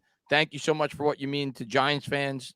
Appreciate it. You're just as important after your playing days as you were while you were playing. Because I'm going to tell you what, Carl, I didn't get a chance to see you play. I started watching the Giants in the 90s. And you're still one of the guys I look up to so much, because you're one of the guys that I turn to when I watch the Giants games, right? So you've been there my whole life watching the Giants, and I love everything that you've done for this organization. And thank you so much for taking the time out to come on. Our honor. Thank you for having me. Thank you so much. Really appreciate it, Carl. Thank you very much. Appreciate it. All right, guys. Happy Halloween. Take care. Let's go, Giants. Keep up the good work. Thank you. Keep up the good work, guys. Appreciate it, Carl. Be good. Right. Bye-bye. Baddog. Carl Banks. We just had Carl Banks on the channel. I had a fanboy at the end. I'm sorry. I had to do it. I was holding that in for an hour and a half. I had to do it. I'm sorry, Chad. I can't. I'm a fan. We just had Carl Banks on the channel for almost an hour and a half. What a gentleman. Such a great conversation. Sorry we didn't get to all the donations. I'll catch up with him now. Obviously, Carl left. I'm sure a lot of them were directed at Carl. But you have a guy like that on. You gotta stay with the conversation. But Ben, I felt so good for you, because obviously you appreciate him more than I do. I mean, I appreciate the hell out of him, but he's one of your heroes growing up as a kid watching his football team. So that must have been such a great experience. The year I became a Giants fan was the year they drafted him.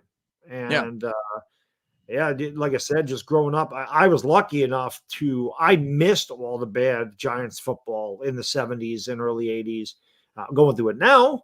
But sometimes when you don't have to go through hard times, you don't really appreciate how good they are. Like I said, my dad told me, appreciate this because you don't know if you're going to see it again. For the next 27 years, they're one of the best teams in football, winning 4 Super Bowls, being in 5 Super Bowls, constantly in the postseason. They have a bad year, they'd be right back in the playoffs.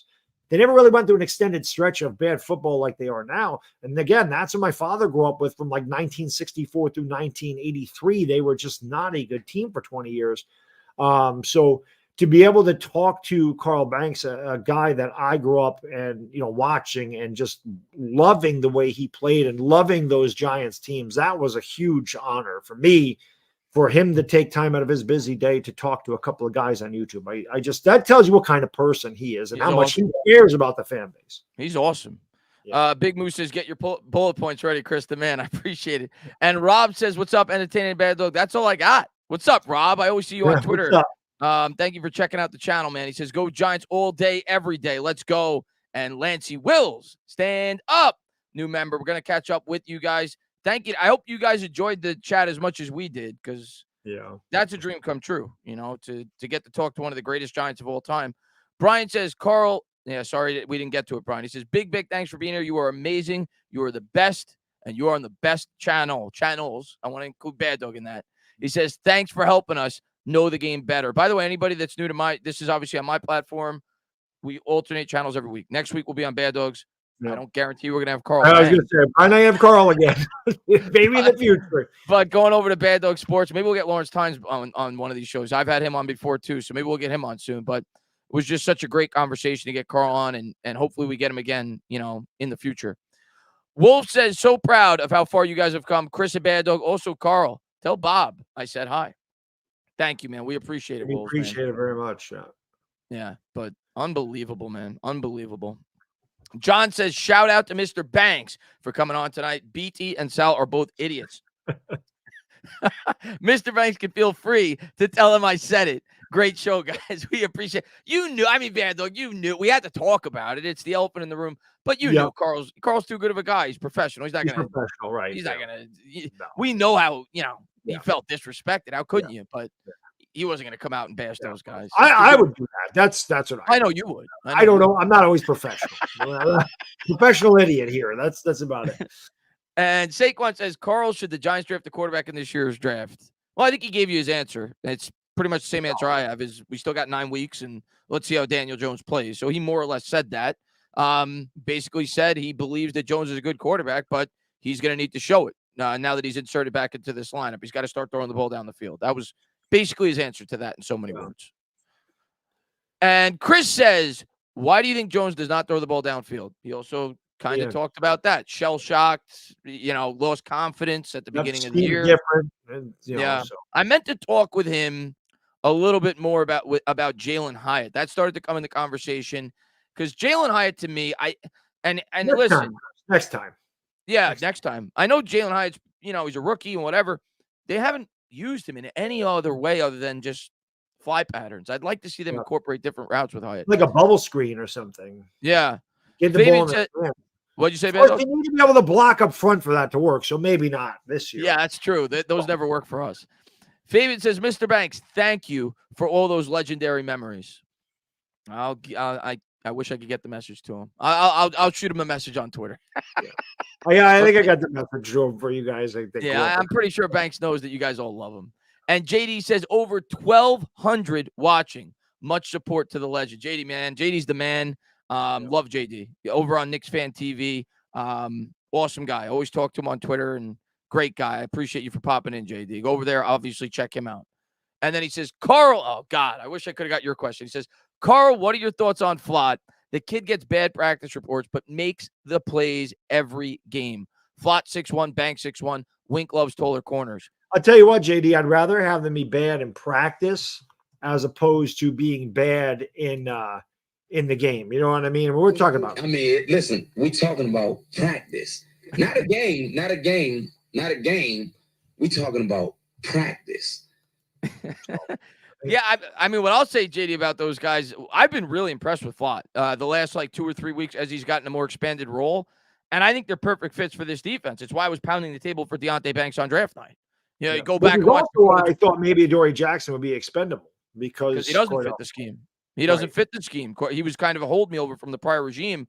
Yep. These guys, obviously, they do. They drafted him for a reason. They're guys that play man press in college, long arms, taller, so they're good fits for this scheme, and Flott's definitely starting to play better. I'm a huge fan of Banks. I was killing for him from where we were picking. It was kind of 50-50 he would even get to us. I didn't think he'd be this good his rookie year. He's far exceeded my expectations, but he was the guy I wanted on draft night, so I've been a big fan of him. We are both very happy with that. We are both very happy that Washington took Emmanuel Forbes. Because that had nothing to do with him. Deonte Banks to us, because we knew Christian Gonzalez and Witherspoon were going to go before us. So there was pretty much we were either going to get Emmanuel Forbes or Deonte Banks. And Chris and I both. Forbes made interceptions. Porter we liked too. We liked Porter. Right. Yes, we did like Joey Porter Jr. But the Forbes is a smaller guy, and I really didn't like that about his game. And intercepting a pass in college is different than intercepting it in the NFL. Yeah, and He didn't fit the scheme as well as Banks did. It wasn't a fit for the Giants. Yeah. Cliffside says, is Xavier McKinney having an impact this year? Not enough to pay him $19 million a year. Yeah. And that's what the franchise tag is for safety. So I don't know if that's what he's going to want. But if he wants that, Baddog, let's be real, probably going to let him go. You're probably going to let him go. Because I think they're just going to, they drafted Dane Belton. Pinnock's played well. They could draft another safety. So I think that if you're going to, and I love X is my favorite Giant. We know this. But if you're going to put $19 million into this team, you should probably put it in the offensive line. Yeah. Yeah. Just a thought. Offensive line, maybe another pass rusher, wide receiver, Whole line. We do need it. Baddog, I love the 300-pound man. Yes, I love him. Big Moose says, Carl, love you, man. We all love Carl. And thanks for everything. Can listen to all day. Was at Super Bowl 25. Well, I'm jealous. What do you honestly think that Mr. Tibbs can become? Well, I wish we could have heard Carl talk because we kind of jumped around. We tried to talk about as many topics as we could. We talked about Tibbs briefly, but not as much as I would have liked. He says, not LT, obviously, was only one of a kind, but I'll give my thoughts, but obviously Carl would have been a much better guy to answer this. I've said since the day we drafted him, the guy he reminds me of in terms of Giants that I've seen is Osi Umenyiora in terms of his initial break off the line of scrimmage. That's who he reminds me of. He's not identical to Osi. Osi was a little bit longer, but he's kind of a hybrid for me between Tuck and Osi, and I hope he reaches the level of those guys. Yep. But he's kind of a hybrid for me. He's kind of built a little bit more like Tuck, but he plays a little bit more like Osi, if that makes sense. Let's not talk about his build. Yeah, let's not talk about his build. But that's great. I mean, if he's a hybrid between Tuck and Osi, we got ourselves a player. And I think if you're watching the game and you're not Sal or Brandon Tierney, I listen. I understand. My thing on Thibodeau was it's hard to call a guy a bust after a year. I'm as impatient as it gets, but I'm going to give a guy more than a year. My thing with Thibodeau was I felt like he was inconsistent. Like he would have days where you really didn't. There's days he don't get sacks, but you could see him make an impact, getting in the backfield, chasing guys down from behind, forcing plays the other way. There's a lot of things he's doing, but there's other days where it's like, where is he? Where is he? Right. But I think that you have to let these guys develop. It took Dexter Lawrence a couple of years to become the player that he is. So, by the way, Baddog, is it crazy for me to say the way that Dex is playing this year? I'm biased. I'm a Giants fan. He's one of the top 10 players in the NFL. I put it on Twitter. He's the best defensive tackle in football. Changed my mind. He's insane. He's unbelievable. He had 15 pressures. That's the third most. He was tied with, I want to say, was it J.J. Watt or T.J. Watt? One of them. He was tied for second since they started keeping that stat. For an interior defensive lineman. Against the Jets. And you know what? We talk about Leo being gone and maybe that will change things, but I thought Ashawn Robinson also did a really good job. That was his best game. Think that, people, I'm going the other way with this. Like people will be like, oh, Leo did this and Leo did that and it helped Dex. I think Dex helps the guy next to him. I think Dexter's become that guy where he's the guy that's going to help Ashawn or whoever's inside of him. Riley. It's going to help him develop because but that guy's going to have to make plays because Dexter obviously is going to take on the bulk of the double teams now. Yeah. Listen, Dex is a difference maker. And we've got some cornerstone pieces on this defense. I think Kayvon has graduated to where I can confidently say he's going to be a cornerstone piece of this defense. I think Deonte Banks is certainly trending that way. Bobby Okereke is certainly trending that way. So you've got like four and a half core pieces on this defense and other guys that may ascend into those roles. So there's definitely a lot of hope this year. We were all hoping going into the year, Baddog, that the ascension and the hope was going to come on the offensive side of the ball, but it's come on the defensive side. There's definitely a lot of cornerstone pieces on this defense. Yeah, Micah McFadden played great. McFadden he's really taking on the role, and him and Okereke are really. And we're doing this without Azeez Ojulari, which unfortunately he just can't stay healthy. Yeah, because if he was healthy, I mean, God only knows what he and Thibodeau could have been to go with McFadden and Okereke. That could have been sick. Yeah. So I don't even know what the deal is with Azeez Ojulari. We still got over 1,000 lunatics in this chat on Halloween. They're like, I don't want to eat candy. They want to listen to Chris in the band. Well, they're going to eat it while they're watching us. Man. We love you guys. We love you guys. Of course. Tudo says, massive salutes and respects to the big boss, Dane and Baddog Carl, and all the diehard Giants fans in America. Great live show and interviews always. Much love and respect. We appreciate you, Tuto. You're the man. You're the man. Simon says, Chris is just happy to be. Of course, dude. I'm a fan just like you, of course. Dude, that's like a dream come true to get a guy like that on your channel to talk football for an hour, even more than an hour. He spent more than an hour. Zach, this was to Carl. Thanks for joining the stream, Carl. Started watching the Giants in 2007, so I never saw you play, but thank you for being a positive voice for the New York Giants. I hope they induct you. He definitely belongs in the Hall of Fame, Zach. He does, absolutely. 100%. And Alec, thank you, buddy. He says, wow, could you guys ever imagine having a Giants legend on YouTube? Much love, Banks. Love the commentating. Have many of your cards. Great job, guys. We appreciate it. No. Obviously, YouTube's grown just in general in terms of sports content since I started. Baddog obviously started long before I did. You and I really, the things that we do now really kind of started when you and I started this. That was pretty much just beginning to be the way YouTube was done. We didn't even have StreamYard when we started. We did it on Zoom, I think. Yeah. I think it was Zoom. Yeah, I had to use OBS and Zoom. Yeah. Then we moved Skype, to actually. It was Skype. Okay, Skype. Yep. So that's the way we used to do it. And I'll say this because I believe it to be true. Chris and I have done this like talk show thing longer than any other content creators. I don't remember two content creators having like a weekly talk show for as long as we have. Because again, it was pretty new when we started, and you see it a lot now. But I say it all the time. This is my favorite thing I do on YouTube, is being able to talk football with Chris and do this and do the games with him and have the best chat in the world. The best. I just think it's freaking awesome. And I say it all the time, because wait till we're good. Wait till we were good last year. Had a lot of fun. We're going to turn this thing around. Listen to Carl, man, because 2-6, you're down in the doldrums. I still am. I mean, let's not get it twisted. I still don't think this is a very good team this year.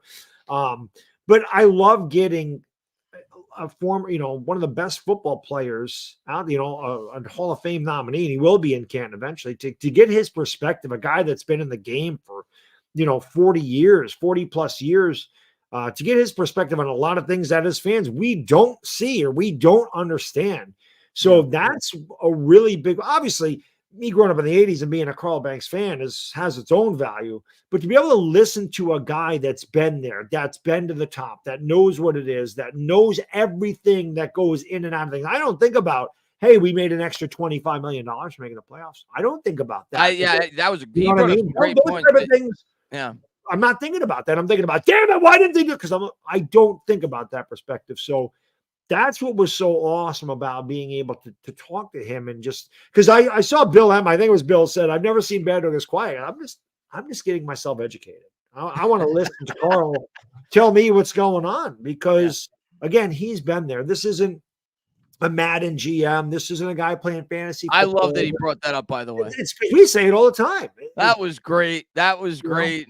We're not playing Madden, to all the people that always come up with these outrageous, unrealistic proposals of what the team should do. I loved when he said that. So that's the thing. So to be able to get his perspective, that very valuable in my opinion. Yeah. And Samuel says we need Carl Banks as the head coach. Carl is a Hall of Fame, definitely at least as a linebacker coach. Like, we got to get him on the coaching staff. Yeah. And Remen says, why couldn't we trade for Chase Young or Montez? Well, first off, they're within the division. Like, let's be real. Like, Washington's not looking to trade with the New York Giants. So first and foremost, right there. And secondly, I mean, both those guys are free agents at the end of the year.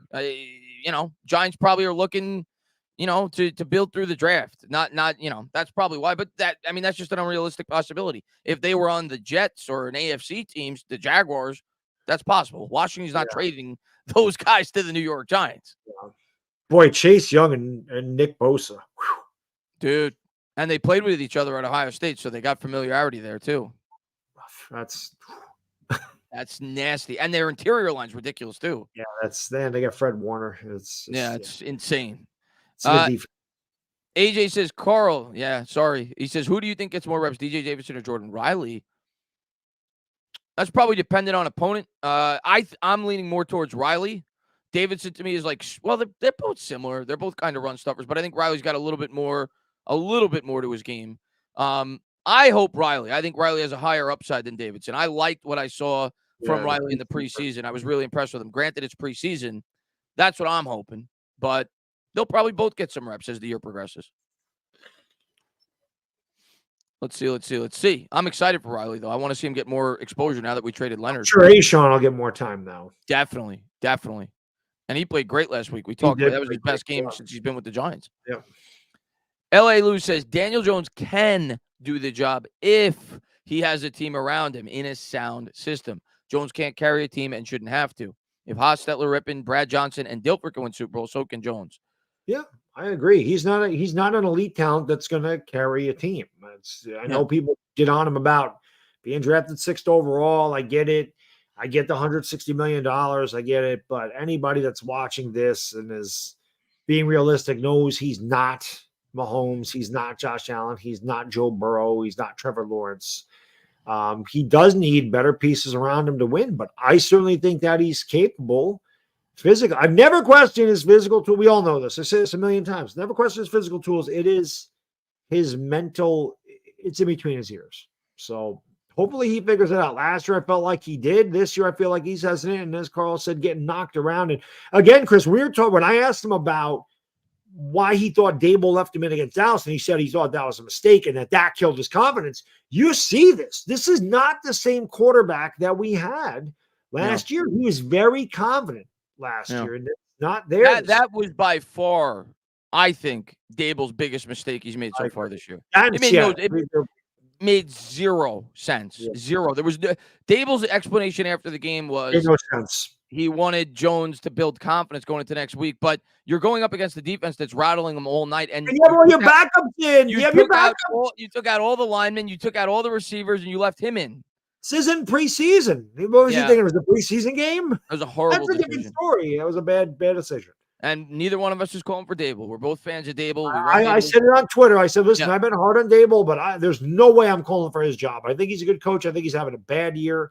Yeah. Let's get the Gettleman guys out of here. Let Shane and Dable. They got a lot of cap space. I think it's $56 million going into next year. Let them get another year of drafts. Let them get their guys in here as they do usher some of these older players out that were not their players. Let them get guys that fit their schemes, and let's go forward from there. I'm certainly not advocating for Brian Dable to lose his job. I think he's had a tough year. I think he's going through a lot of adversity. He mentioned at the beginning of the year, this is a different year. We'll see how guys handle adversity. And he's not above adversity. He is facing it himself. So we'll see how the Giants come out of it this year. But I think Carl mentioned it. They're fighting, and you see them fighting. They almost beat Buffalo with a backup. They should have beat, but let's be honest. They should have beat both Buffalo and the Jets. They should have beat them, especially the Jets. They had no business losing that game. We get a yard here and there. They were 4-4 going against the Raiders, the Packers, the Commanders. Then all of a sudden, your outlook in the Giants is so much different. It's amazing. I always say game of inches, right? Game of inches. There it is. Chicago Giants fan, man. Thank you so much, man, for the incredible generosity. You've been a long-time subscriber. He says, I don't even know what to say. Great interview. Appreciate the three of you. Great to hear your insights on the current state of the team. Keep rocking on. We appreciate that, man. Appreciate it very much. Thank you so much, man. I really appreciate the incredible generosity, and thank you for the support. Thank you to everybody for watching and supporting both of our channels. Yeah. Chris Watson says, what up, guys? What up, Chris Watson? What up, Chris? What's going on, my man? What's going on, you lunatic? Let's catch up with the rest of these. Let's catch up. It's not my cheat day. I'm craving some damn candy. I heard my son come in. Always a cheat day for everybody, Baddog. Just want to eat some candy, but I'm not going to do it. Hey, he's going to have enough to last, so he ain't going to eat all that. Bobby, Bean Down Breakdown. Hey, you know what? Man, I appreciate that, dude. Hope you're doing well, man. Thank you so much. I'm very proud of myself. I lasted an hour and 48 minutes before I had to run to the bathroom. You go to the bathroom. Hour 48, so I'm going to go to the bathroom. You go to the bathroom. You go to the bathroom. Tuto, he says, Big Boss Tana, please suit me up in the Giants, and I'll guarantee you I'll fix the roster on the pitch, in the locker room, straighten up all the coaches, and change their entire culture 180. I'm sure you would, Tuto. You're built like a lunatic. You're built like a madman. I'm sure you would, my man. Good to see you, Tuto. Hope you're doing well, man. And Karen says, great interview, Chris of the Baddog. Thank you, Carl, for spending this hour with us. It was great. It was great. Carl was awesome tonight. Awesome. As much as I enjoyed our first interview, this one was even better. So, I hope you guys enjoyed it, man. A lot of times, I don't get too nervous when I do these. I used to when I would have, pretty big people on the channel. I don't get too nervous, but I hope I do a good job. I try to interject when I feel like it's appropriate, but I want to give him, the opportunity to, to get his thoughts out. So Big Moose says, I needed this stream after this game on Sunday. Yeah, I think we all did. Chris says, wow, what an amazing interview. Thanks for showcasing my question. Of course, I mean, listen, I tried to get to everybody's. I know an interview like that, you got to show him respect, right? So I tried. I saw somebody ask me, they sort of the chat, it says, a bad dog reading off a script. No, when I'm looking at the screen, Carl's like underneath me. So when he's talking, I'm not really looking at the camera. I'm more looking at him. No script from either one of us. No script. Our preparation for this interview was I texted Bad Dog today. I said, come up with 2 questions that you want to ask Carl before. And I came up with 2 questions. And a lot of that was just free flowing. Like, I didn't intend to talk about John Mara. I didn't intend to talk about a lot of those things. Just conversation. No script. Yeah, just build up the conversation. But it's probably because I was looking down. Okay. It's because he's down there. So when he is talking, I'm just looking at him. But. Yeah, I don't even remember what my questions were going in. I think I said I wanted to talk about the young players on the defense. We didn't really talk about that. We didn't get into the Cordell Flott talk and the interview on WFN. And I think you said you wanted to talk about Jones. I wanted to ask about what the difference, and I don't think I did that either. Like what the biggest difference was between last year and this year. Right. Because I don't think we really addressed that either. Yeah, and Luis says my favorite and best New York Giants channel. I appreciate that, Luis, man. Thank you very much. It's just ironic because again, the WFAN thing. I told Chris, and a lot of you guys probably know because I've talked. It was half jokingly because I didn't know Carl Banks knew who I was on Twitter. Maybe he didn't even know at that point, and I just said, I watch it again. And this respect was appalling. I said, Carl, anytime. Chris and I would love to have you on our show anytime. And I went away. I didn't look at Twitter for a while. And then I noticed a lot of impressions went up on that thing. And then I saw the repost. And I'm like, oh my God, he said, let's do it. And I checked he was in my DMs. He said, you know what, let's figure out a time. And I was like, I text Chris. I'm like, yo, check this out. Yeah, friggin' awesome. Going to be your show. And that was, and the first time he came on my channel was completely spur of the moment. I never asked him to come on. He watches my channel. I'm sure he watches Bad Dog's channel as well. And every once in a while, I think he mentioned me on his podcast with Bob Papa.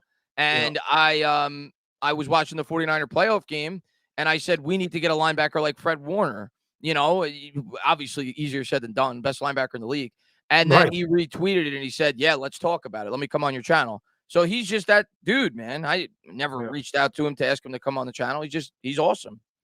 Yeah. Big Moose says, very uplifting chat. You both deserve this, bros. I appreciate that, man. I appreciate it. I really appreciate it. Pete the Skeet says, great interview, gents. Bad Dog, you had me rolling when talking about Chris wanting AT and you wanting Simmons, and you said Chris hung up on you. It had to be done. And that's impromptu. That just didn't. When Chris said we were fist fighting, I'm like, Carl, he hung up on me. I just had to do it. I couldn't help it. I didn't even hear that because I was so in tune with what Carl was saying. I said, he hung up on me. I had to do it. Brian says, best channels, of course. Also, Bad Dogs. Thank you. Thank you, bro. I appreciate it, buddy. And Dire Giants Fist, thank you. Thoroughly enjoyed the interview. I'm glad. I hope you guys brighten up your Halloween a little bit. Well, hopefully you guys had a great Halloween without this. Hopefully brighten up your Giants season a little bit. Yeah. And Samurai says, I'm sorry we lost the game, guys, but you all make it better. And I hope moving forward we start to show some signs of life. Much love, matey. Yeah, I listen. I do think, like Carl said, I do think there's been signs of life. We just didn't close. Like the defense has played fantastic. I don't think it's an effort thing. I really do think this team. They're going to win at least 3 more games. I think, hopefully more. But the defense is playing too good. I think they're going to find a way to win. Yeah, and if you get Thomas and Jones back, and you're playing against lesser competition, you would think we have a good chance to win some of these games going forward. Yeah. Starting with the Raiders. Garoppolo was horrible last night. Yeah, Devontae Adams is obviously a problem, but I think Josh Jacobs is really who you got to stop on that team. You stop Josh Jacobs. The Giants are going to get a lot of pressure on the quarterback, so I'm confident we're going to get to Jimmy Garoppolo. A little scared of Max Crosby. Not going to lie. He's a beast. But he's awesome. Defensively, I don't see the Raiders putting up a lot of points. I think Max Crosby, by the way, is like the most underrated player in the NFL. Agreed. Because he's kind of hidden there because the Raiders haven't been good. But every time I watch a Raiders game, he's awesome. He's a stud. Yeah, I'm worried about him. Samuel says, Bad Dog, I know you're in the tri-state area. Not sure about Chris. You guys ever think about doing a live show in the same venue placed together would be nice. First off, I'm actually closer to the traditional city area than Baddog is. Baddog's like far upstate. I'm on Long Island, like, you know, a 45-minute train ride from the city. So yeah, I'm about a 4-hour ride from the city. Yeah, we met once at the Jet Giant game in 19. I mentioned that to Baddog actually before the year started, and I actually think that would be a great idea next year, maybe to kick off the season if we could find a way to organize that. And Bad Dog's obviously got a wife and a kids and everything, but I think that would be awesome because I saw Bobby and Justin do that last year, and I was so jealous. The live watch along for the playoff game, I think that would be so cool if we could get, you know, and obviously they work for a company, so it's much easier for them to organize something like that. But I would love to do something like that, have a meetup and a live watch along at a bar. I would love to do something like that, and maybe next year we will. I think it'd be a great idea, Samuel. We did do it once. We did live stream together when we met. We did live stream. That's true. That's true. And from the parking lot. Yeah. And those are on our channels. Well, I know not the locker room. The hotel one's on my channel. Yeah. And Peter says, Carl telling Tibbs, I don't care if they're telling you to play a 6 technique. Listen to me, play a 9 technique was classic. It worked. Yeah. And Big Moo says, laxative is candy of choice in my community, 55 plus. I can tell you, Big Moo, I'm not 55 plus because I don't eat candy. Sugar doesn't really agree with me the way it used to. Like as soon as I eat sugar, I'm like, why did I eat that? Because I immediately want to vomit. Well, it's not laxative, but I just feel sick. Like it's give me all my blood sugar going through the roof. It's not really a good thing, but because I don't get it, my body's just like more. So that's why I've gone to chips and salsa now because I feel a lot better eating chips and salsa. You can't go wrong with chips and salsa. Yeah. Well, I like a couple of cannolis now and again. I went to get some cannolis the other day. They weren't there, so I got me a little thing of cheesecake. Well, it was like small pieces. It was like 8 small pieces. I'm like, I'll eat half of this. I ate 2 of them. So heavy. I'm like, I can't eat more of this. Fabian says he's Danny Superman Jones. He's going to need to be Danny Superman Jones to make sure he keeps his job. Yeah, if he could fly, we'd be all set because Lord knows, on the ground, he's in trouble with that offensive line. Yeah. Peter says, Dog, I lived through the 70s. That was worse, trust me. But this is getting very close. It has to be getting close because it's been bad. Yeah, my dad, he told me how bad those teams, they were horrible. And so I didn't experience it. Like I said, I was lucky enough to start watching, really pay attention in 1984, and they made the postseason that year, and they won a playoff game against the Rams. It was a big playoff game. And then, of course, in 85, that was their first home playoff game since 1963, I believe. And they beat the Niners 17-3. And the Giants were the only team to beat Joe Montana in the playoffs 3 times. And, of course, 86, they won it all. 88, some heartbreak. 87 was a strike season. I don't really count that as a weird year. 88, heartbreak. The damn Jets. Meaningless game for the Jets. They knocked us out of the playoffs for 10-6. Then, of course, I had the Vince McMahon is all over the little crying thing where he's like, oh, my dad tell me about it for Flipper Anderson catch in 89. That one still hurts. I've dealt with good and bad. You mentioned that we're the only team to beat Joe Montana 3 times in the playoffs, you said, right? Yes. Are we the only team to beat Brady 2 times in the playoffs? I know, obviously, 2 times in the Super Bowl. Peyton did it. Peyton beat him twice. Yeah, he probably did. But was I know one with Denver, maybe? Who's that? Was one with Denver, perhaps? Maybe. I thought he beat him a couple times with Indianapolis. He probably did.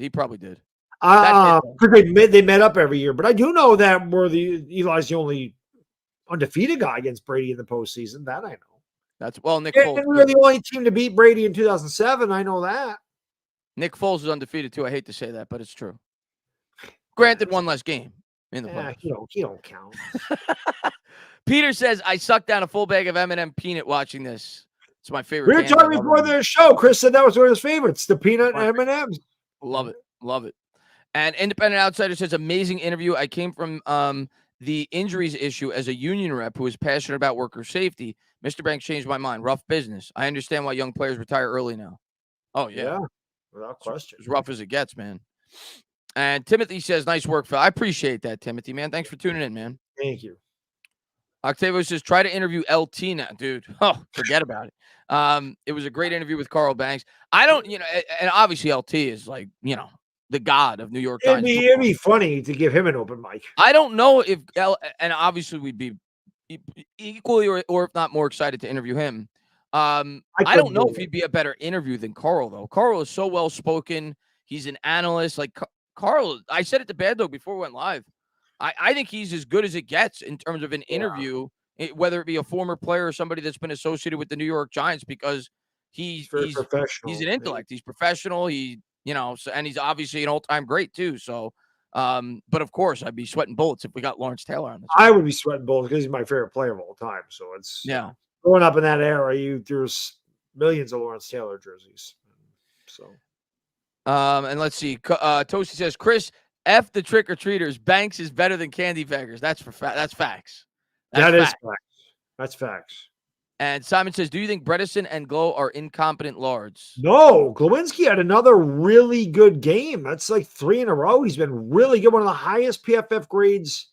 He had the highest PFF grade for the Giants the last couple of weeks, and I think he was 6th overall the week against Washington. So Glowinski, believe it or not, has actually played better. Bredesen, but I'm not saying Glowinski is the future, but he's actually stepped his game up.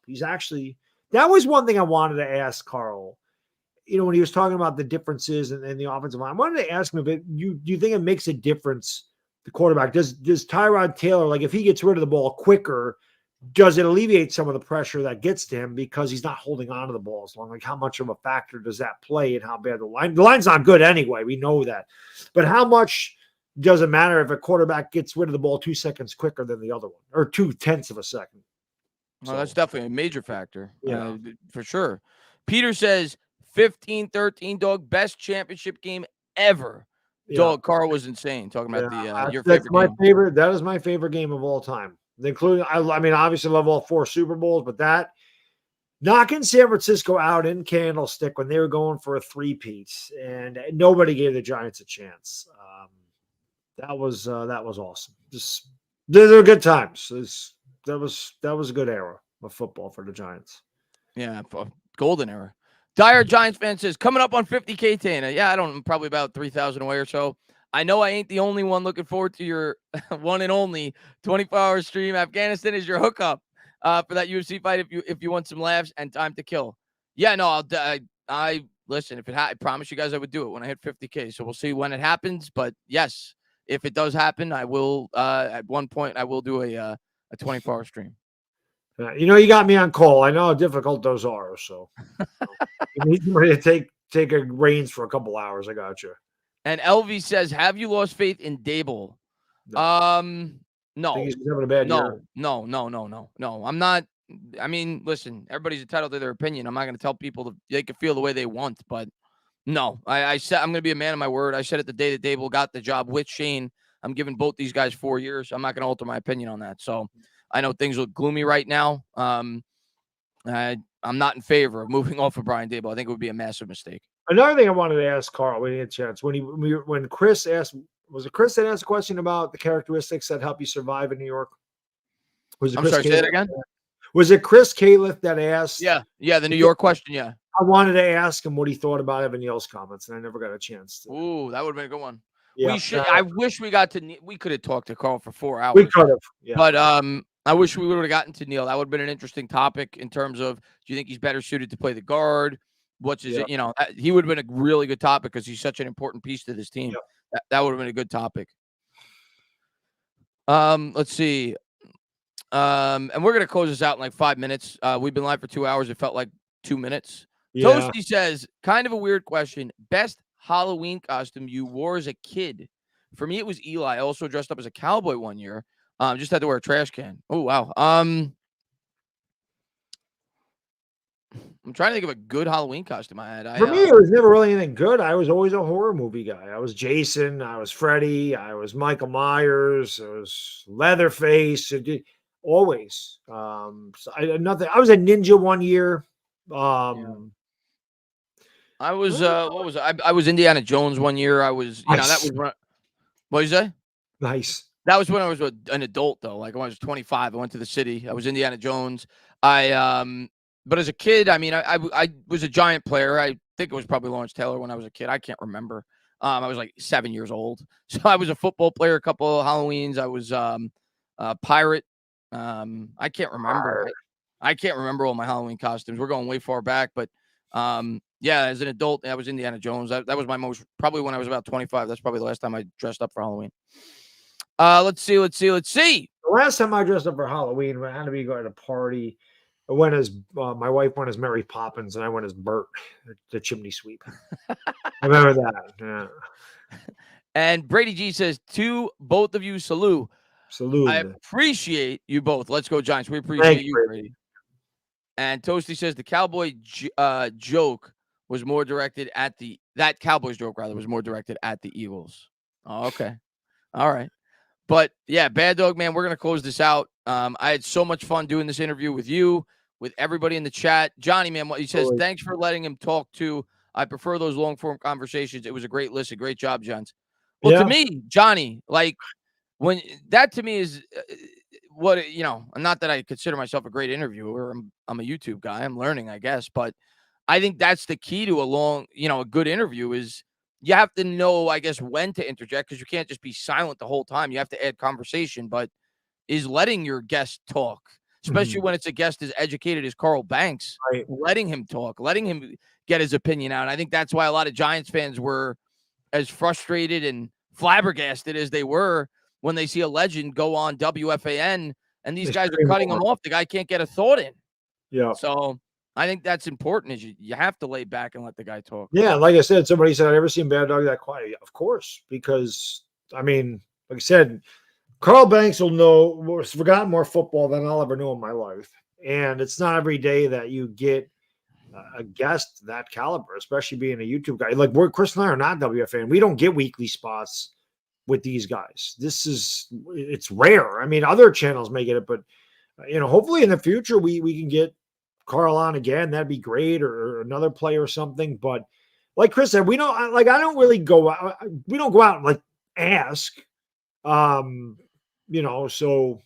I'd love to do it again. He was a great interview, great guy, but like just very soft spoken, knows his stuff. And I wanted to listen. Like that was a big deal to me. Just like I said, hearing his input, because it educates me a lot more. Because again, I've never played in the NFL. I was never in an NFL locker room. I don't work for the Maras. I don't know the ins and outs of the Giants organization. I know it from an outside perspective, not an inside perspective. So anything I can learn from him, I was just soaking it all up like a sponge. So yeah, of course, man. Bob Papa next. That'd be great. Hey, maybe we'll get both of them on. They do a podcast together. Maybe one time we'll do a special show where we combine podcasts. That'd be cool. That'd be pretty awesome. Yeah, that'd be awesome. T says, Chris, you guys aced it. We appreciate it. Thank you for being here, T. Thank you for everybody. I really appreciate all you guys. You guys are the best. I'll probably be live later this week. We'll see. And obviously we'll be live on Bad Dogs for the game this week. And yes. Had a lot of fun tonight. Brady says, happy Halloween, brothers. Salute. God bless. Huge fan. We appreciate you, man. We're huge fans of all you guys. Guys, get some sleep. Watch a horror movie. Enjoy the rest of your night. Happy Halloween. Let's go, Giants. Bad Dog, close it out. Yeah, thank you, guys. This, Chris and I have done some really good shows over the last 6 years. I'd say this is at the top. Yeah, you're not topping this. It's Carl Banks. Yeah. So we really appreciate all the support, because without you guys and girls and all the support you've shown us for 6 years, we don't get Carl Banks in this show. So we owe all that to you. Really do appreciate everything you do for us. It cannot be understated how grateful we are for each and every one of you that tunes into all these live streams, the games, the videos, responds to us on Twitter, whatever. It means a lot to us that you take the time out of your day to listen, to what we have to say, whether you agree or don't. So thank you so much. We're going to turn this shit around and get a win. It starts with a win. We can do it. The Raiders aren't very good. I think we're going to win. So enjoy the rest of your Halloween. The Entertainment Talking Sports. Bad Diggity Dizzle. And we gone. Peace. Have a good night, guys.